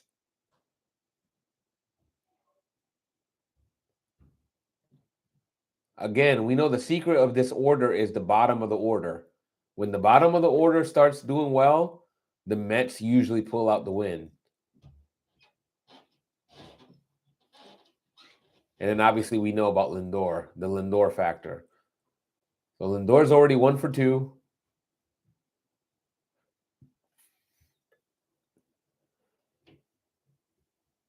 Yeah, we'll see. We'll see. This inning will tell a lot. Still plenty of baseball left to be played. So if we keep throwing up zeros defensively, we got a chance. 3 runs. 3 runs is a whole heck of a lot different than 6 runs.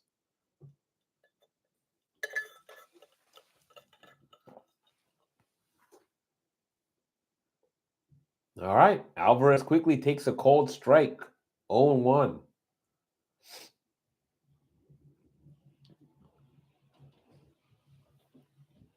DeGrom has been really efficient with his pitches.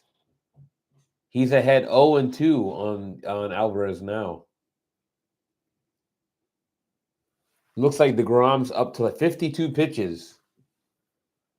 And Alvey fouls off the next pitch. We'll do it again at 0-2.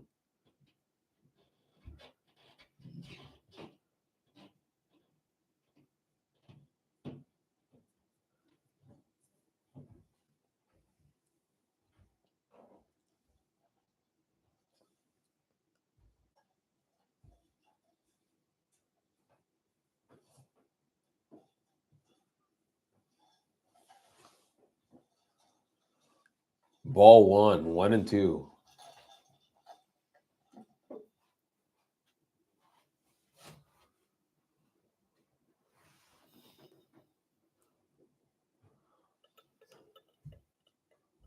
All right, even count, 2-2. See if Alvey can battle back, maybe get on base.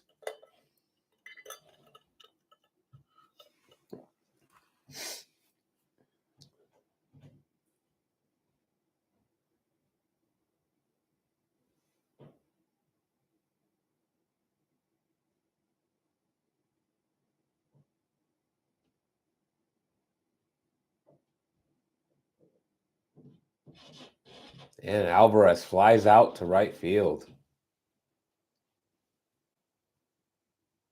1 out. I do like the approach, though. I do like the opposite field approach that Alvarez has taken. I've always been a big believer that Apple Alvey is the best Alvey. Same with Alonso. And we got Mullins. Mullins also got a hit his last time up. And he takes ball 1 for 1-0.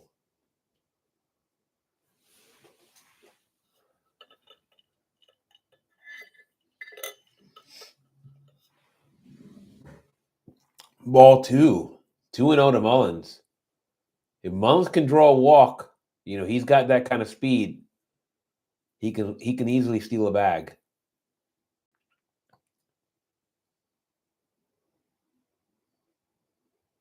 And he fouls off the next pitch. 2-1.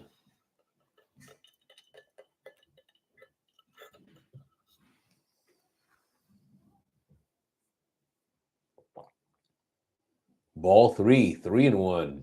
Good hitters count right now.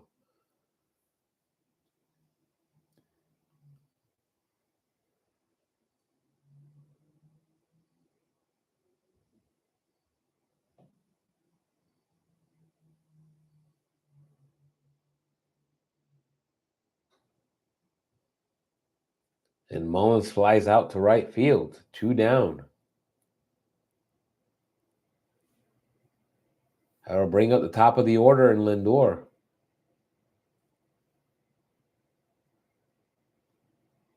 Again, DeGrom being really efficient.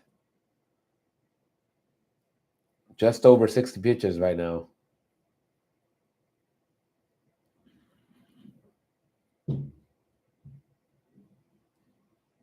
And Lindor takes a cold strike, 0-1.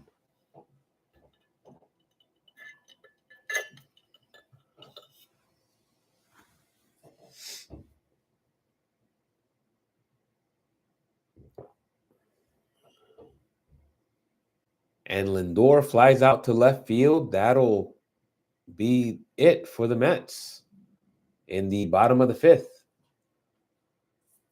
Heading into the top of the 6th, and we're still trailing 6-3. Man, I was hopeful for that inning. I was hoping for a repeat of the 3rd inning, but wasn't meant to be. They're showing flashbacks of DeGrom with the hair.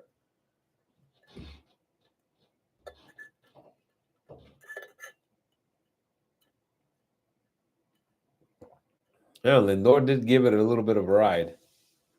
Just didn't get enough of the barrel on it.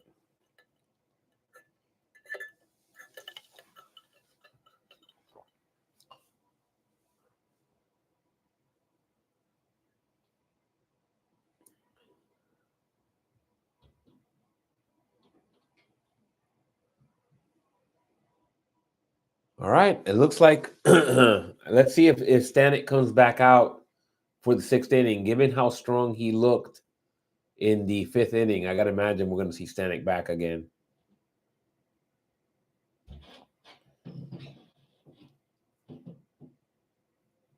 Only question is how long can we expect to see Stanek?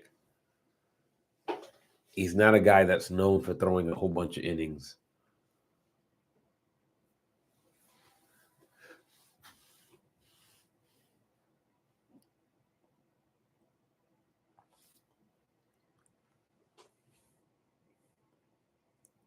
Texas will bring up Freeman, Hellman, and Smith. Let's see here.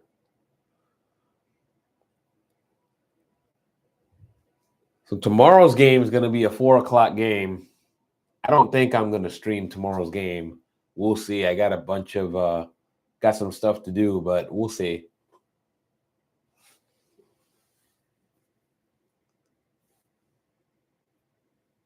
All right, Stanek back out, and he's first pitch is high and outside.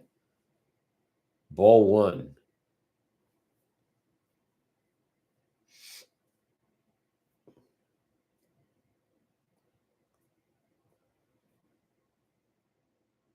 He fouls off the next pitch to even it up at 1-1. Stanek bringing those first two pitches at 97 and 96 miles per hour, respectively. So pretty good gas from Stanek.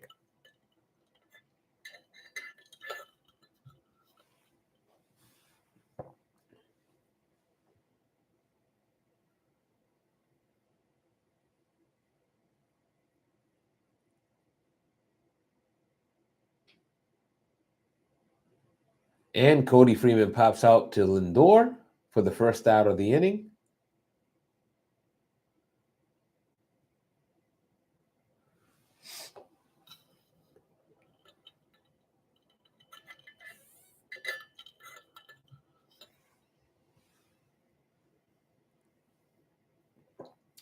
That'll bring up Hellman.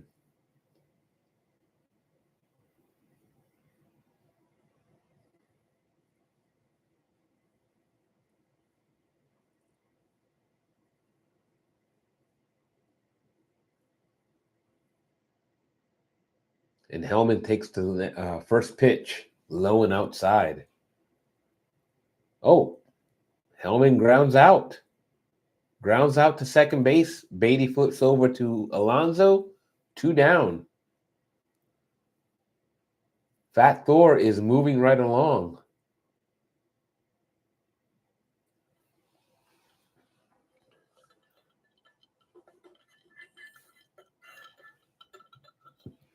Now we have a mound visit.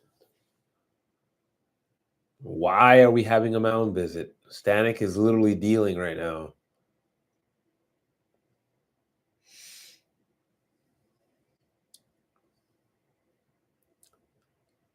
No runs allowed since the first. Yep, exactly right. So theoretically, Texas has given us a chance, and our bullpen has given us a chance to try to come back to this game. So we can't blame the bullpen so far, up to now.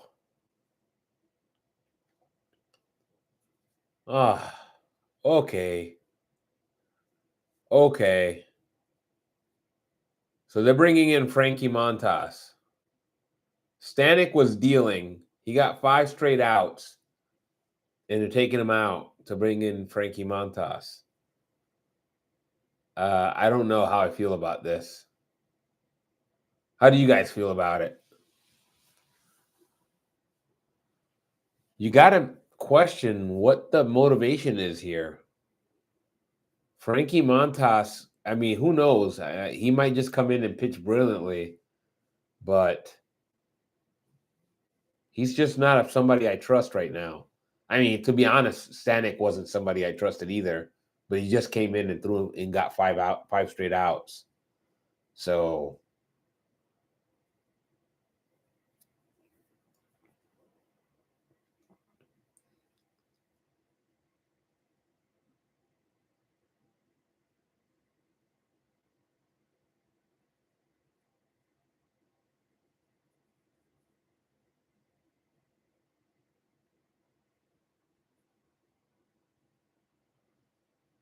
Frankie Montas is literally the bane of the Stearns era signings. He's kind of like the quintessential guy that has been like, oh no, it's Greg Soto. Sorry, I thought it was Montas. Sorry, my bad.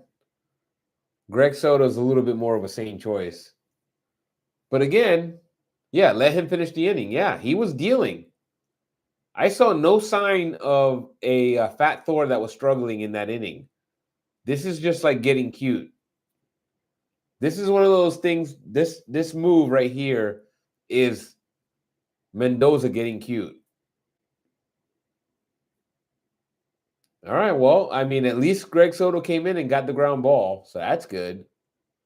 So another scoreless inning, another scoreless bullpen inning for the New York Mets bullpen. They're coming to bat in the bottom of the sixth. They're going to bring up Soto, Alonso, and Nimmo. Hopefully that means we're scoring some runs because we're running out of game right now.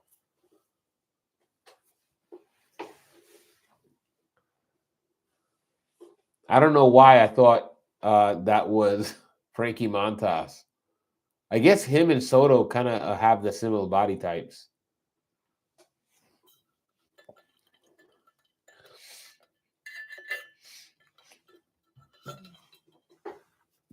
I don't even know if Montas has come in relief so far.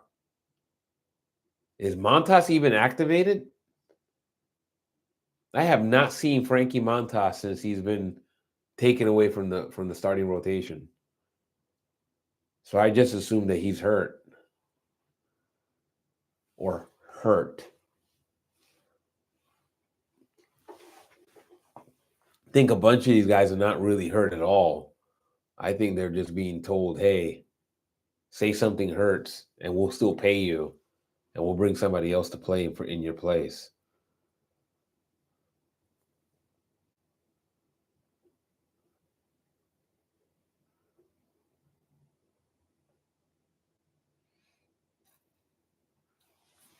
Can't fault the bullpen so far.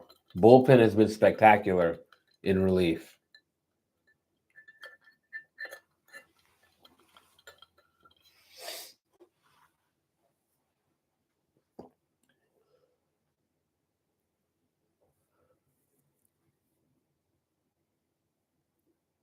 All right, we got Juan Soto leading us off.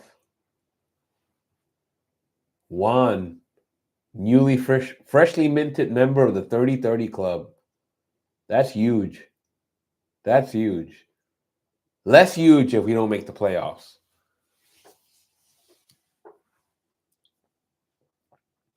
But this has been a really good season for Juan Soto. First year with the Mets, 30-30. Never done that before in his whole career.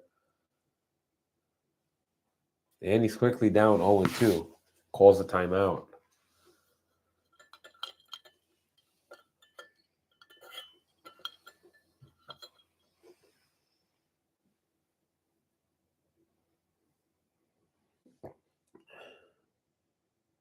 And he flies out to center field. One down. And that'll bring up Pete Alonso. Let's see if Pete can get something going for us.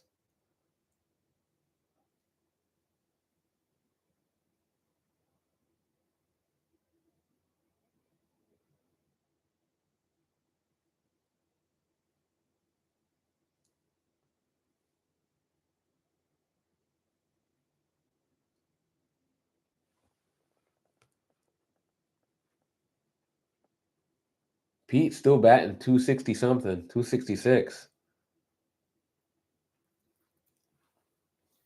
Not bad. Not a bad Pete Alonso year. Trying to get that re-up.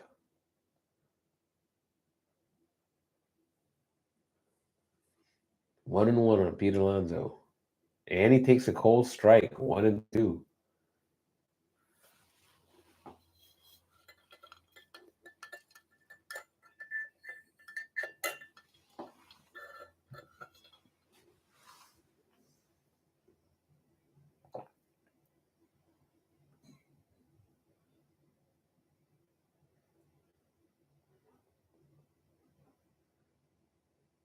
Come on, Pete. Battle back. Battle your way on. Think opposite field, bro.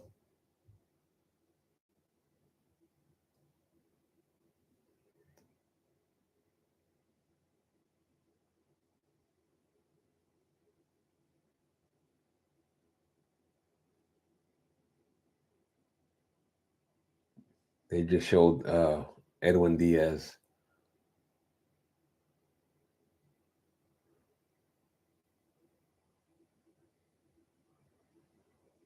Ball.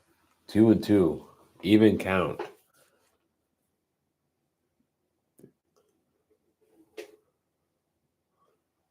Come on, Pete.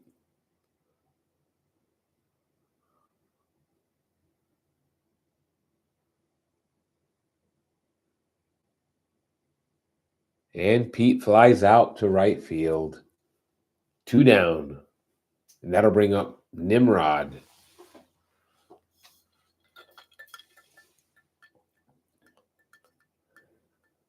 All right. I see a bunch of like fans in the stands with their shoes in their hands.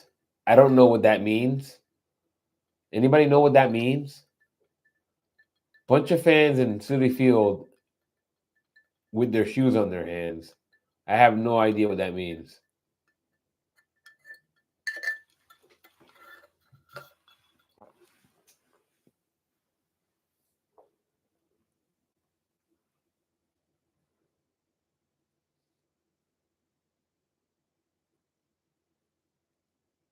And it's 1-1 to Nimrod.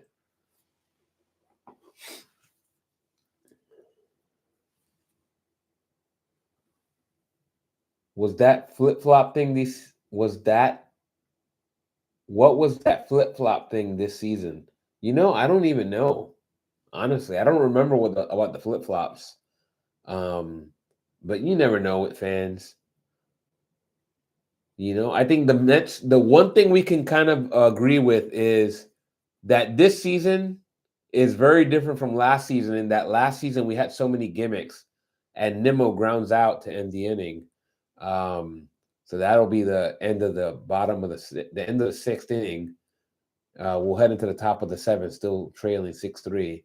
But last season we had so many gimmicks. We had the OMG, we had the Grimace, we had the Hawk Tua thing. We had a lot of fun gimmicks. We haven't had that kind of gimmick stuff played out. So that's why I was wondering about the those fans with the shoes on the hands.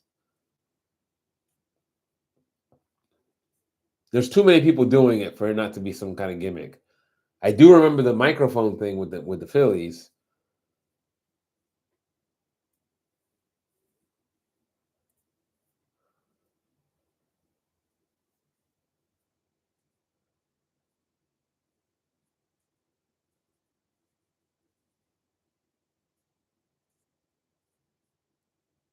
All right, the Rangers are going to bring up Langford, Peterson, and Berger.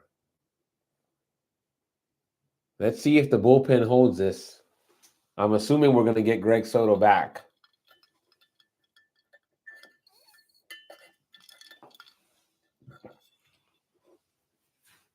I mean, I don't know how much more scoreless innings we're going to be able to expect.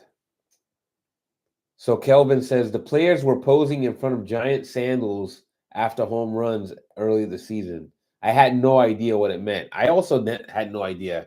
I do remember that, but I don't know what that meant. And I don't know if this, like, putting your shoes on your hands kind of thing is something similar. Nobody really ever explained that. My guess is that was something that they something happened that involved sandals. Maybe one of the players wore sandals and everybody got a big kick out of it. And they made it into like a gimmick. But they never explained it.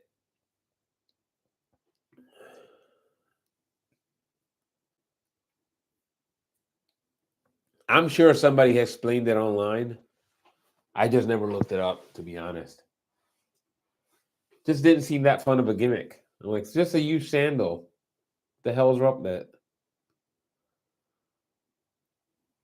All right, Greg Soto back out. He quickly gets ahead 0-1. Rally shoes. Yeah, okay. I'm down with the rally shoes. Because I have a great picture of myself last year wearing a rally fedora. So I had a Hamburg hat that I basically put upside down. I didn't turn it inside out because I'm not doing that to my fine hats. But luckily, it was a hat that had a decent enough dent in the front here or on the top. I just turned it and I put it on top of my head. Um, so I snapped a few photos. That was actually pretty fun, and we won the game. So that was forever known as the Rally Fedora, and a legend was born.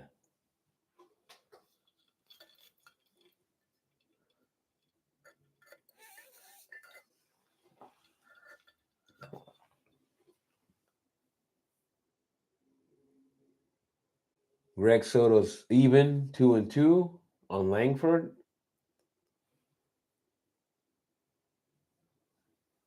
It makes me wonder whether we're going to see Helsley here tonight.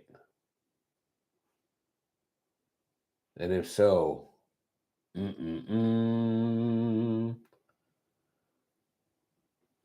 should be interesting. Again, it won't matter. If we don't score any more runs, none of that matters. Like if we already decided that we're going to score 3 runs in the third and then leave it and not score again, nothing we talk about matters. The bullpen could just give up a million runs and it'll still be the same outcome.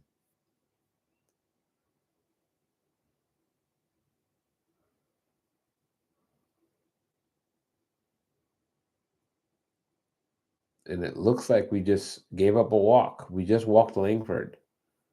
Not a good start to the inning for Soto. Again, I had no problem with having Stanek continue pitching.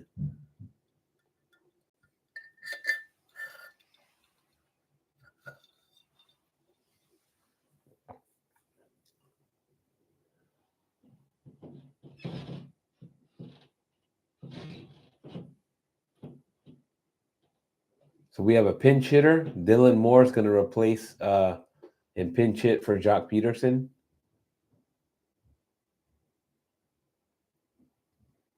Very a little bit of weird move. Maybe Jock Peterson's hurt, but you don't expect that. I guess they're playing the righty versus lefty matchup.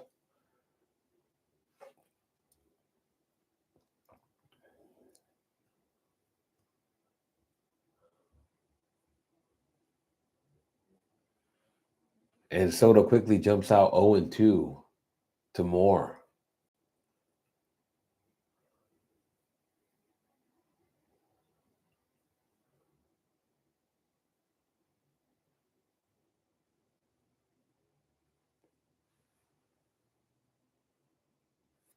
And Dylan Moore homers on a fly ball to center field.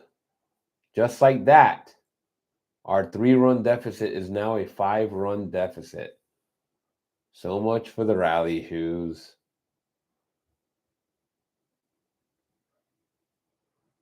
He was ahead 0-2, it looked like.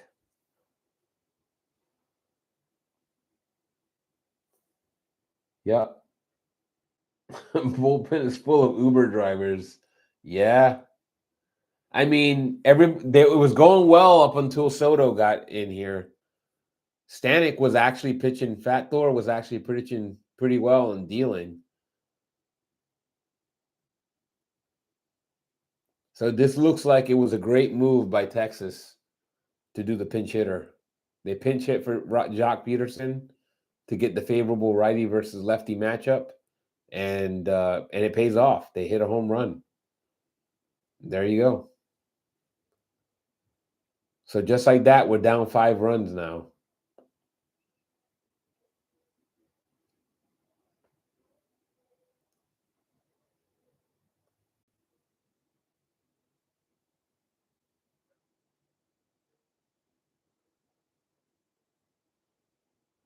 And also, Jake Berger comes in and singles on a sharp line drive.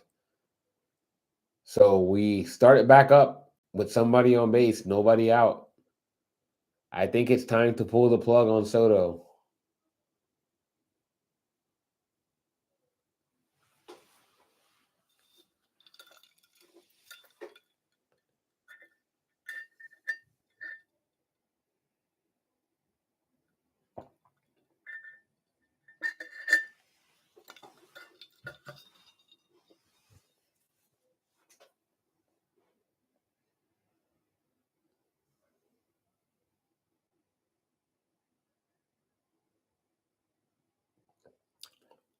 What are you going to do, Rhoda?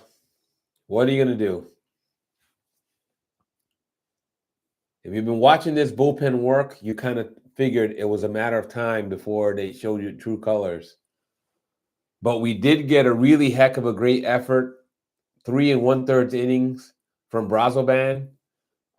We got a heck of a 1+ innings from Stanek. That was heartening. It's just that Soto came in and showed why we stink in the bullpen. Rhoda says, it's okay, race to the bottom. Pray SFG and Cincy, yeah, San Francisco Giants and Cincinnati lose tonight. Yeah. I don't like leaving my my fate over to the to another team, but if we can't freaking win a goddamn game, then what else can we do, right? All we're hoping with is that we sneak into the playoffs and then get hot. Like this team is too good to just completely stay cold forever. Maybe we just need to get hot in the playoffs, but we got to make the playoffs first. It's not a guaranteed right now. We got to make the freaking playoffs.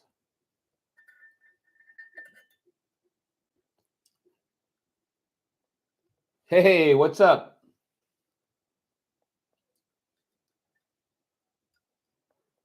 The Tame BS. I think I pronounced that right. And we got a wild pitch by Soto. What a shit show, man. Guys, this whole game, well, not really the whole game, right? The first inning was a shit show, and now it looks like the 7th inning is turning into another shit show. Thank you. Thank you.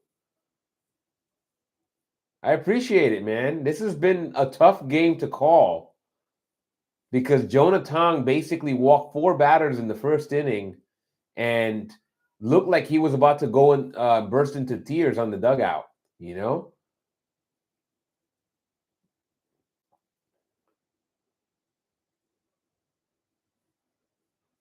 And I tried to save the game by switching up my hat.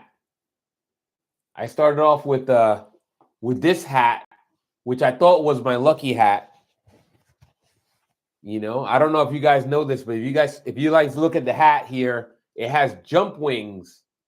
If you look here, you see that pin? Those are jump wings. Those are military jump wings.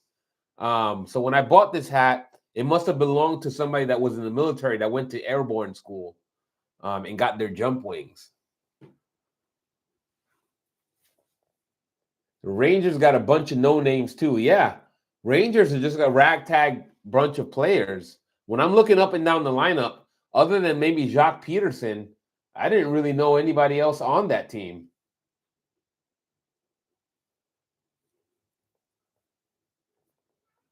So, goes to show you. All right, Greg Soto gets out number 2. Hopefully we can get out of this inning, but we really don't have a whole lot of chances left.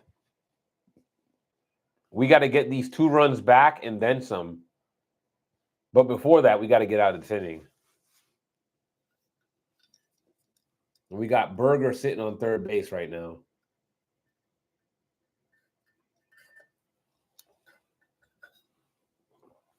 So the Mets remaining opponents.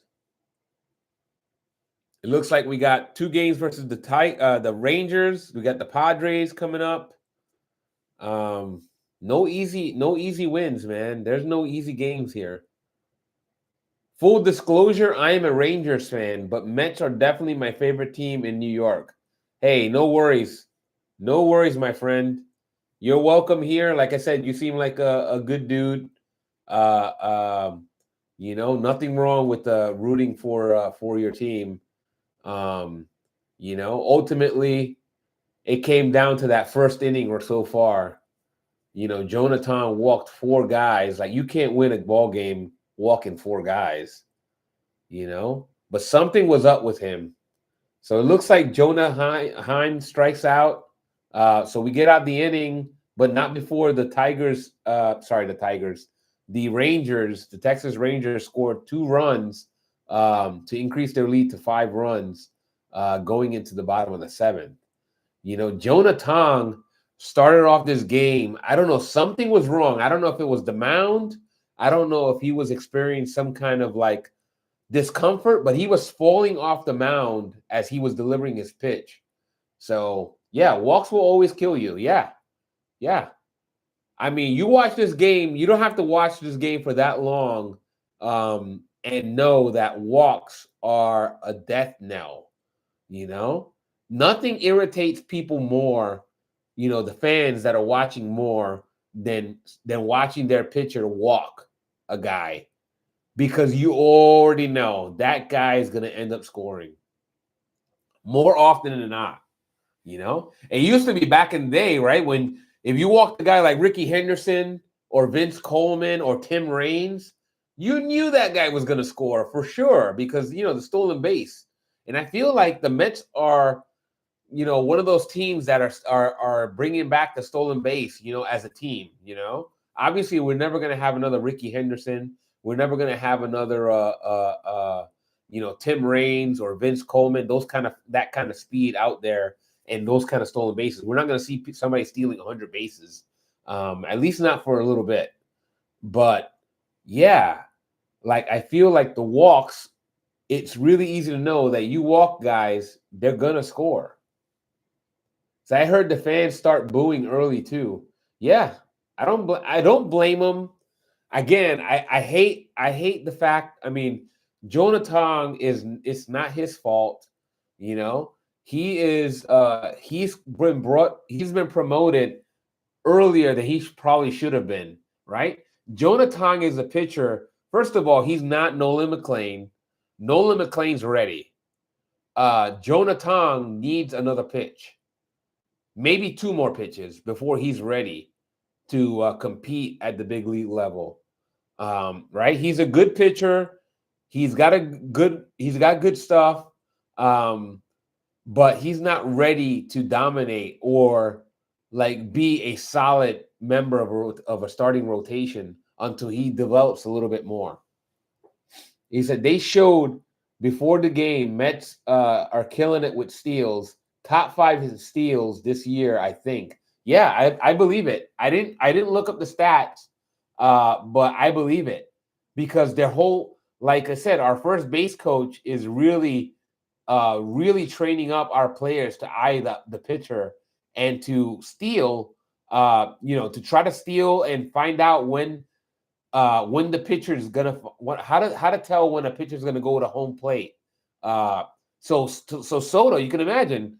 Soto never had, I think, more than, 15 steals. I forget what Soto before this year, what his top total of steals were, but I want to say he's doubled it this year, which is amazing. Like when we signed Soto, we had no idea that he was going to go and put up a 30-30 season in his first year. That he's already like surpassed expectations with that respect. And who knows? He has like an off chance of doing something like 35-35 or maybe even 40-40 if he got really hot. But that's unlikely. He's unlikely to do 40-40. 35-35 maybe. Yeah, most definitely. They're getting all those steals despite being last place in sprint speed in the league. Yeah. It goes to show you that being smart on the bases, the value of that, And I'm sure at some point, the opposing teams are going to get wise and they're going to make adjustments. But that's what you do. This is a game of adjustments, right? You make an adjustment, the other team responds. Then you make another adjustment, the other team responds. That's how you do this. And you have to go and use every trick in the book to try to steal these games.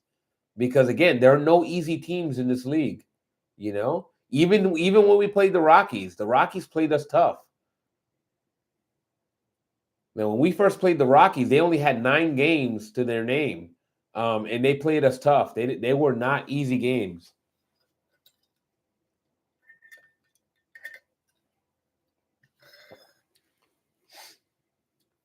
So we quickly got 2 outs here. We had apparently Ronnie Mauricio, who's like, wow, I haven't seen Ronnie Mauricio it seems like for a while. Ronnie Mauricio, when I went up to see the Mets play when they were here in Washington D.C., Ronnie Mauricio looked like he was playing like he was about to play an instrument in the dugout. He was practicing his harmonica because he wasn't even going to sniff the field. But I guess he's in there because of McNuggets getting ejected. And Brett Baty flies out, and that'll do it for the Mets in the 7th inning as we go scoreless. And Texas still leads it 8-3, heading into the top of the 8th. Running out of time. Nowhere to run, nowhere to hide.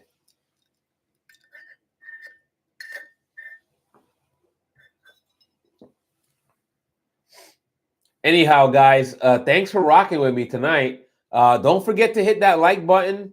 Don't forget to hit that subscribe button if you haven't already done so. If you have already subscribed, thank you. I appreciate it. This is a very small channel, obviously. Some of you guys probably joined me from Rob's and CP's channel. I appreciate it. Some of you probably are coming from our Facebook groups. I appreciate it. Tough game, right? I did not see this coming in. I kind of thought that DeGrom would be really tough, but he's just been lights out. Like, obviously we scored 3 runs, but he's been really good. So you see players you haven't seen in a while when the game gets out of hand. Yeah. Especially when McNuggets gets thrown out. McNeil essentially had a conniption after he got called out on that ball, and he basically, the umpire had a short leash. Yeah, it's important to stay positive. Like I said, I'm generally an optimist. There's no reason not to be an optimist. Not that I want to be like a blind optimist, but my hope is that the Mets do enough to sneak into the playoffs and that we go on a run.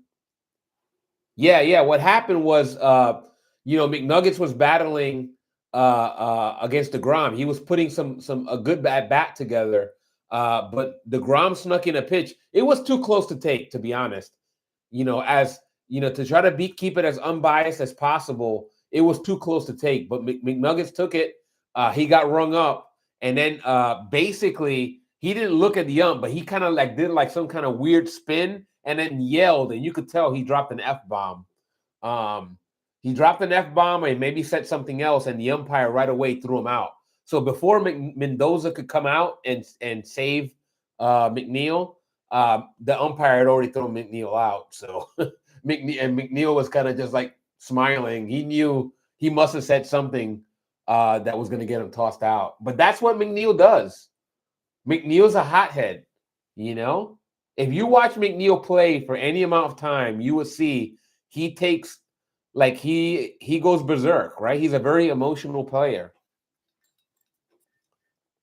Yeah, sounds like a quick trigger. Yeah, I agree.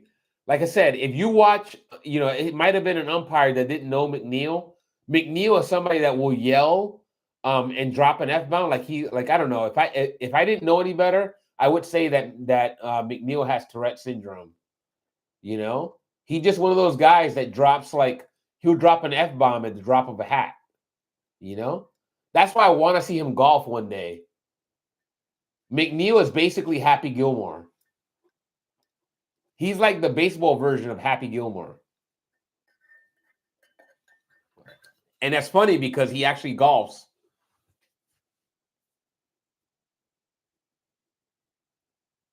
All right, Reed Garrett, and he quickly gets the first out.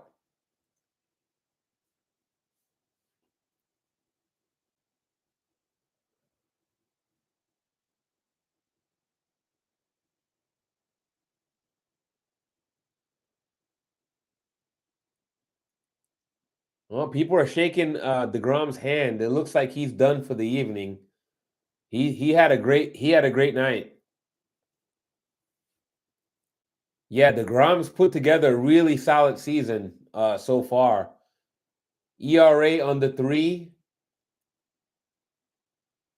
And that might go up a little bit given that the 3 earned runs I would imagine that he got charged with tonight. But solid outing from DeGrom. Like you can't that's a professional pitcher right there. And was very efficient. He was working the ground balls. He got some strikeouts, but he was really working the ground ball and pitching the contact early. So shout out to DeGrom. I got no problems with DeGrom. He's one of those guys that I'm sure that a lot of Mets fans still hold a lot, have a lot of love for. Yeah, nice to see the fans appreciate him in his first game back. Yeah. Again, he's given us so many great memories, DeGrom pretty much is probably the most dominant Mets pitcher of the modern era, anywhere near, definitely of the since Tom Seaver, and if you didn't want to give him that much credit, you could say maybe since the 80s, Yeah, DeGrominated is correct. Yeah, Texas Liberty in the house. Yeah. The DeGrominator was definitely in action tonight. Shout out to DeGrom. He's a good dude. As much as I hate seeing my Mets lose, but DeGrom is a quality guy. Just a good, solid guy.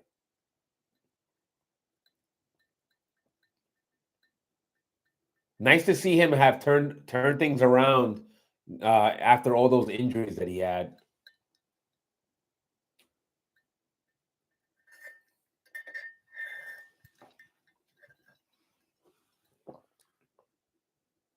Yeah, Josh Smith singles on a bunt. There you go. It looks like Texas has got a little bit more fight. They're still scratching for some more runs. So it's now 1st and 3rd, 1 out.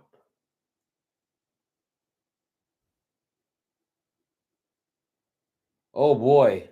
And then Langford gets hit by a pitch. Looks like this bullpen is not done. It's not done with the shakiness. So after Brazoban and Stanek kind of make a great showing, we had Soto and then now Reed Garrett kind of showing why our bullpen is in shambles.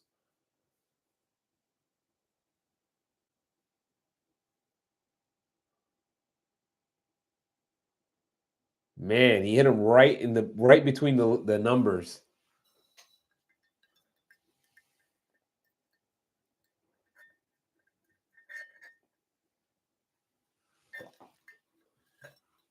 And Mendy is like exasperated. He's just like, I don't know what to do, man. Well, it didn't get him right between the numbers. It got him just to the left of the numbers, but still a tough spot.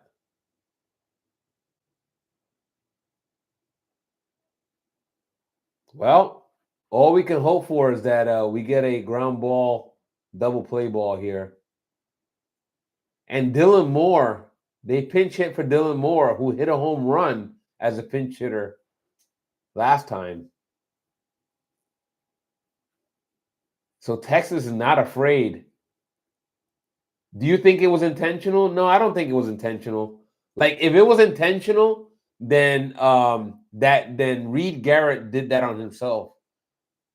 I doubt it though. I really doubt it. Reed Garrett, it just would be a stupid thing to do in that position. I think that one just got away from him, to be honest. Now, I'm no expert on Reed Garrett, but Reed Garrett strikes me as kind of a decent dude.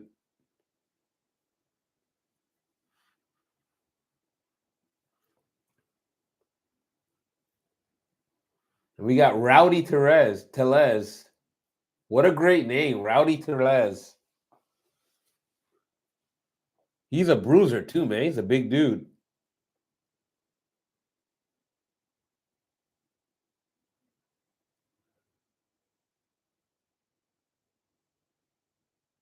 So you gotta love those big bruising left-handed hitters. It's possible. It's possible, Matt, about the bunt. It's possible. But again, 8-3 is not like it's a laugher. You know what I mean? 5 runs is not a laugher. Like if it was 16-3, that's a different story. But 8-3, I'm not worried about, I'm not gonna be holding a grudge over a bunt on 8-3. Yeah, they need to win too much. Yeah. Reed Garrett just with another wild pitch. Or a wild pitch. I don't know about another wild pitch, but a wild pitch. All right, so Tellez flies out to right. There are now 2 outs.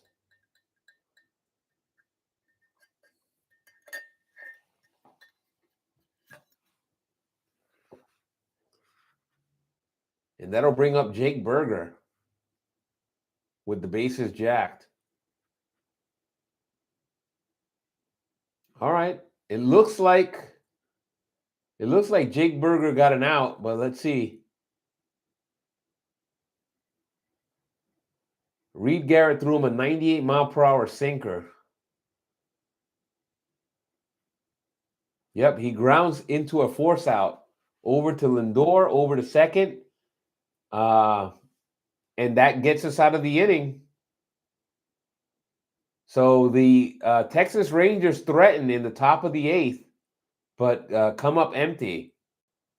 And the Mets will try to claw back their way into this game in the bottom of the 8th. We're going to send up Alvarez, who's already homered in the game, Mullins, who has a hit, as well as Lindor, who also has a hit. So this is the same lineup that got the 3 runs in the 3rd inning. So we'll see if we have a little bit of magic left in this morass of a game.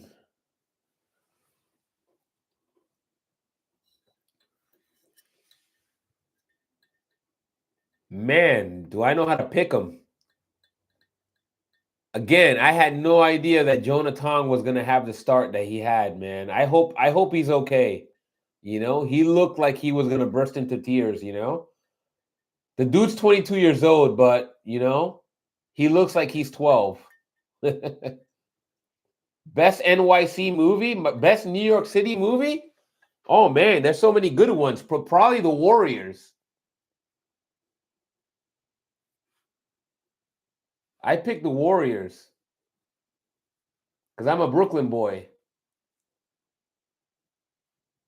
So shout out to Coney Island. I'm not from Coney Island, but, the Warriors in Coney Island, Gotta love that.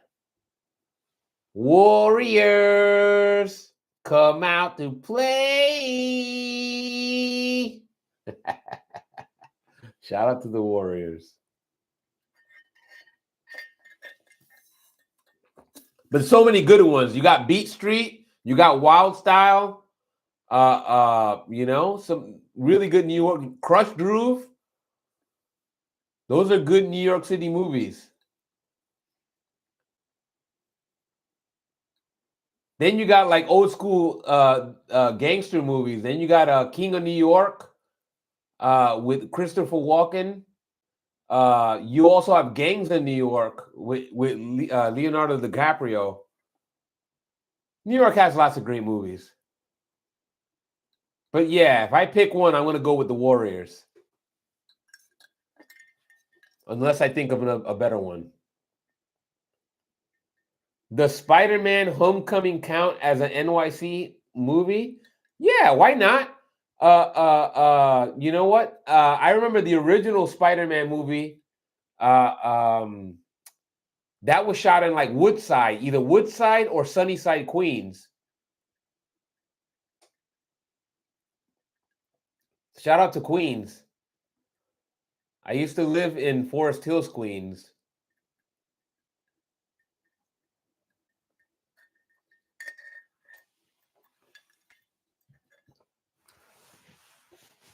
But now I live in Virginia, and I've been living in Virginia for probably longer than I've lived in New York.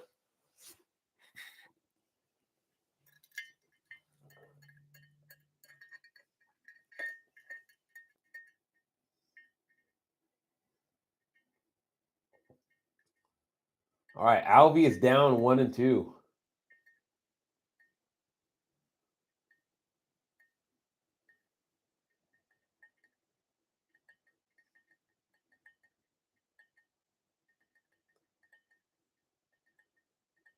Also, don't say a movie like Rumble in the Bronx. Rumble in the Bronx with Jackie Chan was not shot in the Bronx. It was shot in Canada. I believe it was Toronto.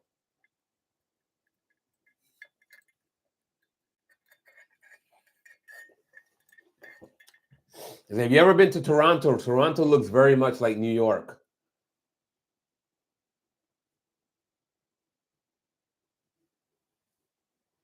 Good city, nice city though.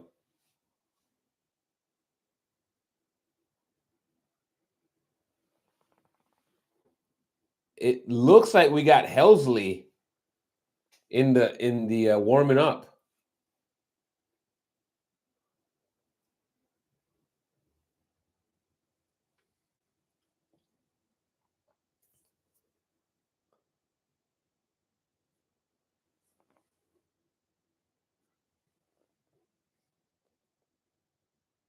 Yeah, Ranger Danger.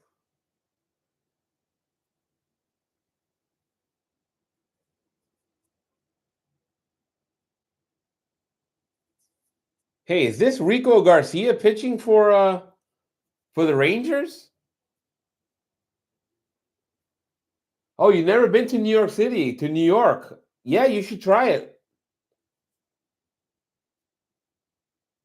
I recommend it. I mean, I don't live there anymore, but I got lots of family there. I think hanging out in the city is really good. Hey, Alvarez singles on a sharp line drive to right field. Second opposite field hit for Alvarez today. Oppo Alvi strikes again. You gotta love Oppo Alvi.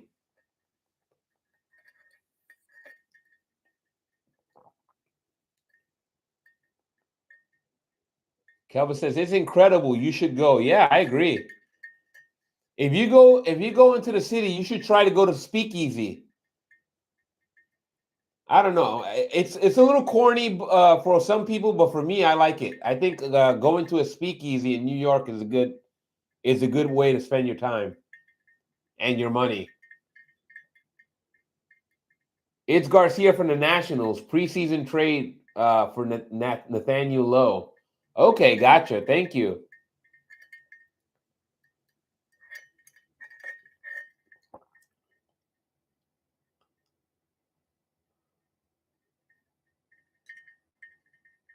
I thought it was Rico Garcia who was on the Mets, and then off the Mets, Robert Garcia. Okay, got it.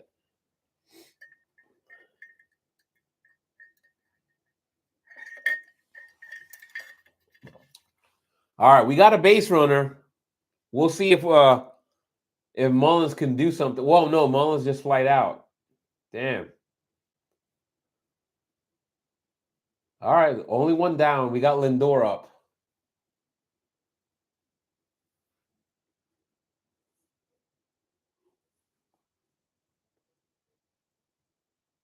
Mullins continues to be spotty offensively for the Mets.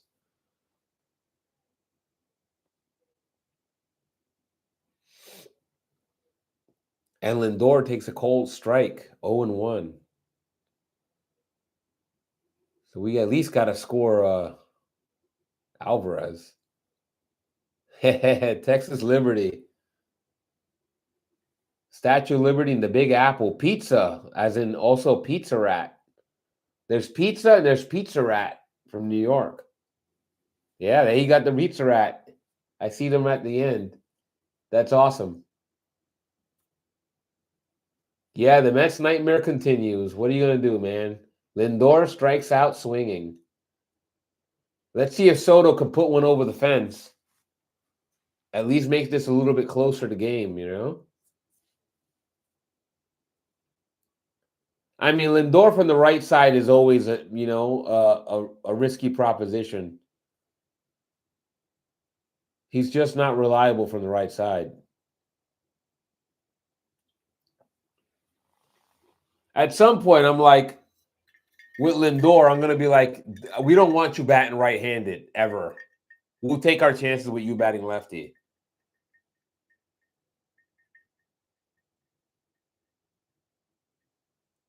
Yeah. If the game's within 3 runs, we have a chance.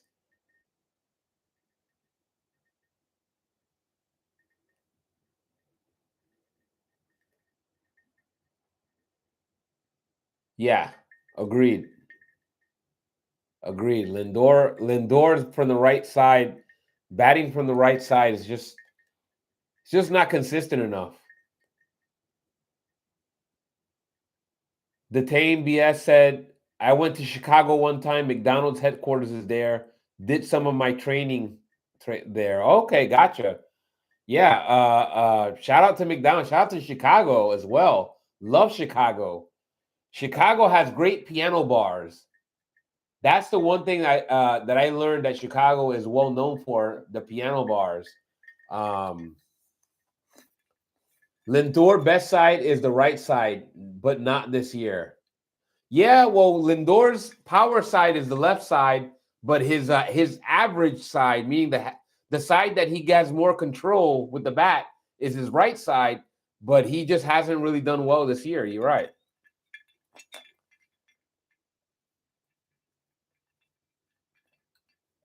Yeah, I haven't been to Chicago in a long time.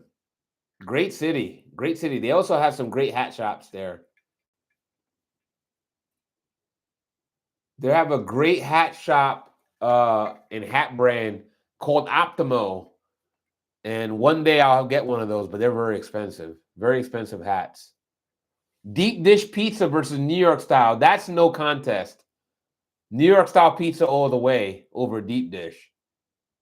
But I'll take both of them. If I'm really hungry and I'm not gonna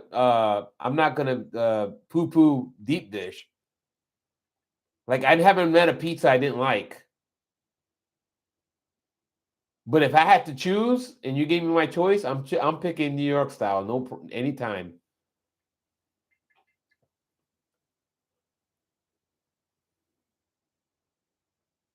Yeah, if you go to New York City, and you find yourself in the Lower East Side, you can go to a place called Vineros. Vineros off of 11th Street between First and Second Avenue. Great, great dessert. You can try their cannolis. You can try their cheesecake. You can basically try anything they have, and it'll probably be pretty good. And they have the old school signs. So the old school Vinero sign is grandfathered in. It's illegal to have a sign like that in New York, but Vinero still has one because they were grandfathered. They were like from the 1900s, the early 1900s, I believe. They're a really, really old bakery.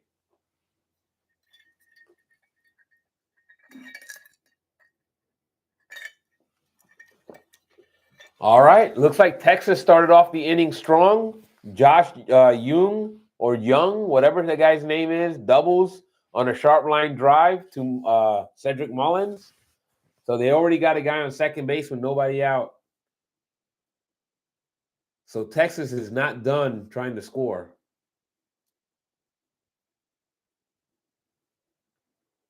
And Helsley's struggles continue.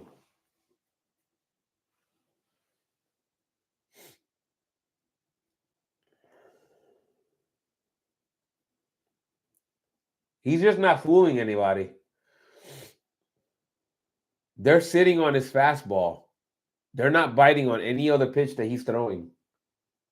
I'm planning on following the Rangers around in 2 years and seeing all the ballparks I've never been to. Yeah, that's a good idea. That's actually a really good idea.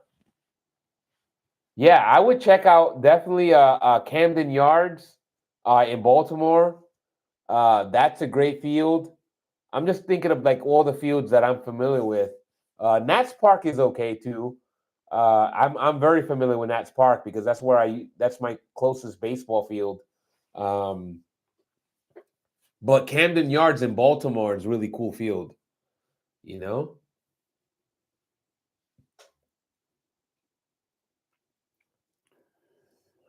I've not been to Fenway Park.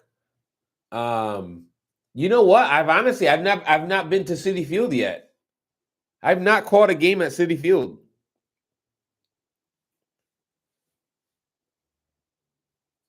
I've only caught games at Shea Stadium. Yeah, Rangers have seen Helsley a lot. Yeah, I bet. Yeah, Helsley's not really fooling anybody these days. Well, he's got 2 outs now, so that's good. But yeah, he's been struggling. If he gets out of this inning with a scoreless inning, then he's that's going to be huge for him.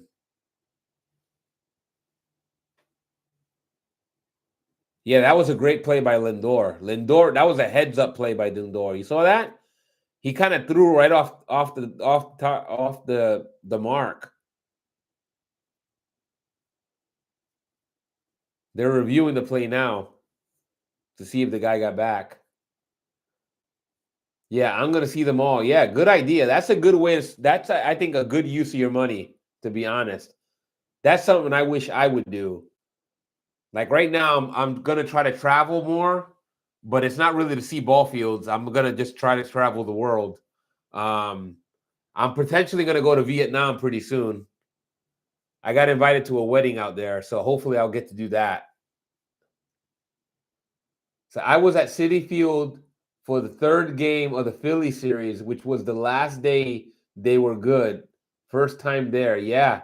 I bet it was expensive, right? I got to imagine that the prices at Citi Field are like crazy because I know they're like that in Nats Park.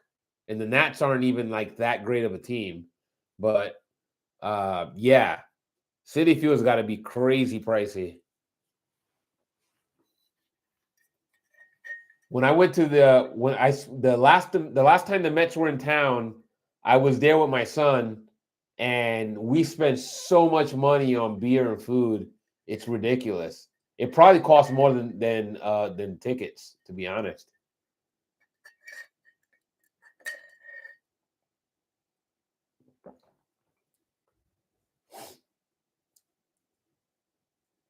Unfortunately, inflation got to baseball as well.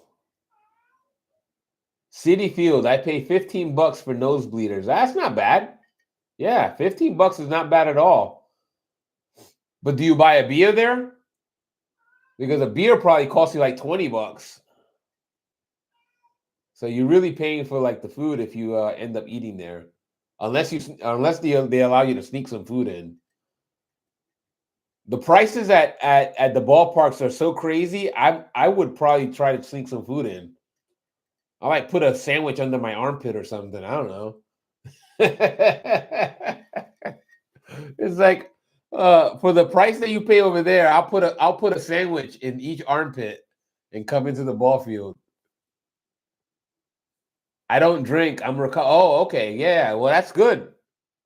Good on you for doing that. That's not easy, man. That's not easy. Shout out to Rhoda.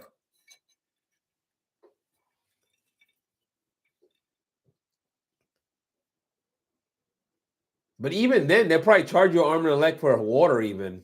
Not as much as a beer, probably, but you still pay a lot. Like I said, we have to like when Steve Papa Cohen has to pay for for Soto's contract somehow. So they're just price gouging on the tickets. All right, looks like Jonah Heim grounded out. So we got out of the inning with no runs scored, but the Mets are down to their last 3 outs. Not looking good. We're still down 5 runs. I mean, I guess it's possible to score 5 runs, but very unlikely. But we're going to send up Alonso, Nimrod, and Vientos. And my cat is yelling at me.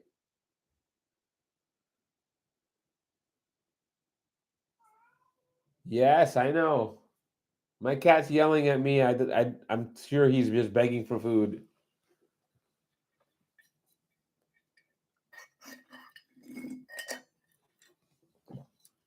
Anyway, thanks for rocking with me tonight.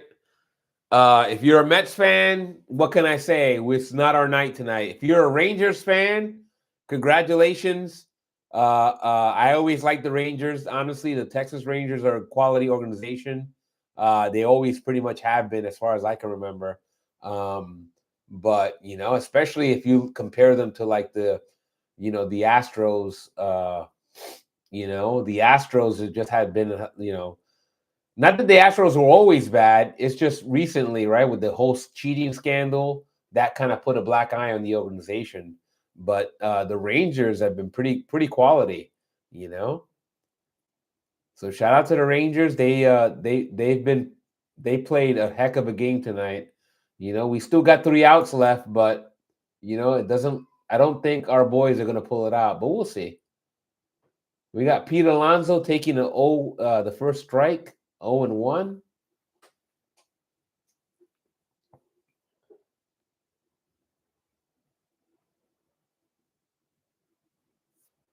Hey, Oliver, what's going on? My cat just walked in. He's like, "Didn't you hear me yelling at you?" 1-1. Yeah, I know the Mets didn't do their job today. What can you do? Pete Alonso lined out. Yeah. Apparently, my cat must have placed a big bet on tonight with his other cat buddies. I told him to stop gambling. Stop gambling, cat. Yes, I know you lost the bundle. Well, the Frosty hat so far is appearing like it's not. We got Phil Maton. Wow, we got Phil Maton on there. Anyone still watching deserves to cheer for a miracle. Yes, agreed. Again, we've seen big innings, but it just seems unlikely. Phil Maton's one of those guys that, like, when he's on, he's pretty unhittable.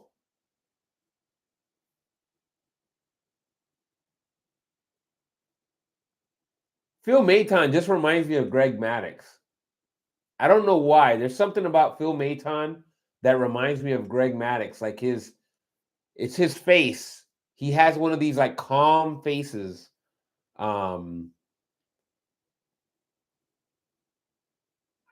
Again, also seems like a good dude. Have they shown the probable pitchers for tomorrow yet? I don't think so. But you know what? Let me see if I look him up now while Nimrod is batting over here, and see if there's any indicator of that. My guess, they probably haven't shown it yet. Because sometimes the Mets like to keep that stuff close to the vest. So we'll see as we watch. Let's see here. We are Texas Rangers. Let's see if we can get an idea. Yeah, it looks like the probable pitchers tomorrow are going to be Corbin for Texas and Brandon Sproat for the Mets. As Nimrod strikes out. So Corbin for the Rangers, Brandon Sproat for the Mets. Yep. Another rookie tomorrow. Hopefully, he doesn't do worse It's going to be very hard to imagine that he does worse than what Jonah Tong did this outing tonight. But Mets are down to their last out. Vientos is up 2-1 as Maton tries to close out the show for the Texas Rangers.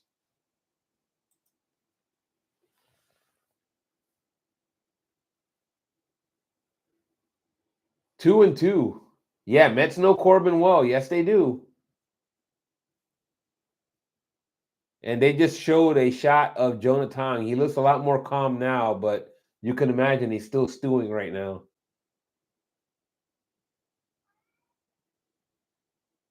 I think Jonah Tong gets maybe one more start. And if he does something again terrible, then we're probably not going to see him again. We were only a half game out from elimination a couple of weeks ago this season already. Deja vu, yeah. Hey.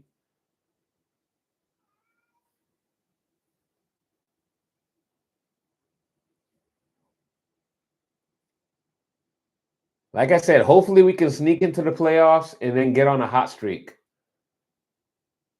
This season doesn't matter as long as we get into the season. Yeah, it looks like Vientos struck out. That's strike three. The game is over. The New York Mets have been defeated 8-3 by the Texas Rangers. Well, our losing streak is up to 7 games. 7 games straight. But tomorrow is another day. You know, tomorrow's another day to try to go. And yeah, no problem, Rhoda. Hey, congrats again on the sobriety. Proud of you. That's not an easy thing to do. Hey, I just saw Hector from Blunt Thoughts. Shout out to Hector. He was on screen. If you know Blunt Thoughts on YouTube, he was just at the Mets game. I just saw him flashing the camera. He's upset. They're showing him on screen. They showed them twice. But no problem, Rhoda. Hey, guys, thanks for rocking with me tonight. If you're a Mets fan, I'm sorry that the frosted hat didn't work. Nice chatting with you, Detain. Good luck with you guys. I may or may not stream tomorrow. I probably won't stream tomorrow. But thanks for rocking with me. Have a great night, guys. This has been Metsflix. My name is Luke. Thanks for rocking with me tonight. You guys have a great evening. And yeah, we'll see you guys at the next one. Take it easy, guys. Bye. Next best thing to Keith Hernandez. Yeah. I love it. I love it. Kelvin, thanks for rocking with me, man. You guys have a great night, guys. Take it easy. I will see you at the next one. Let's go, Mets.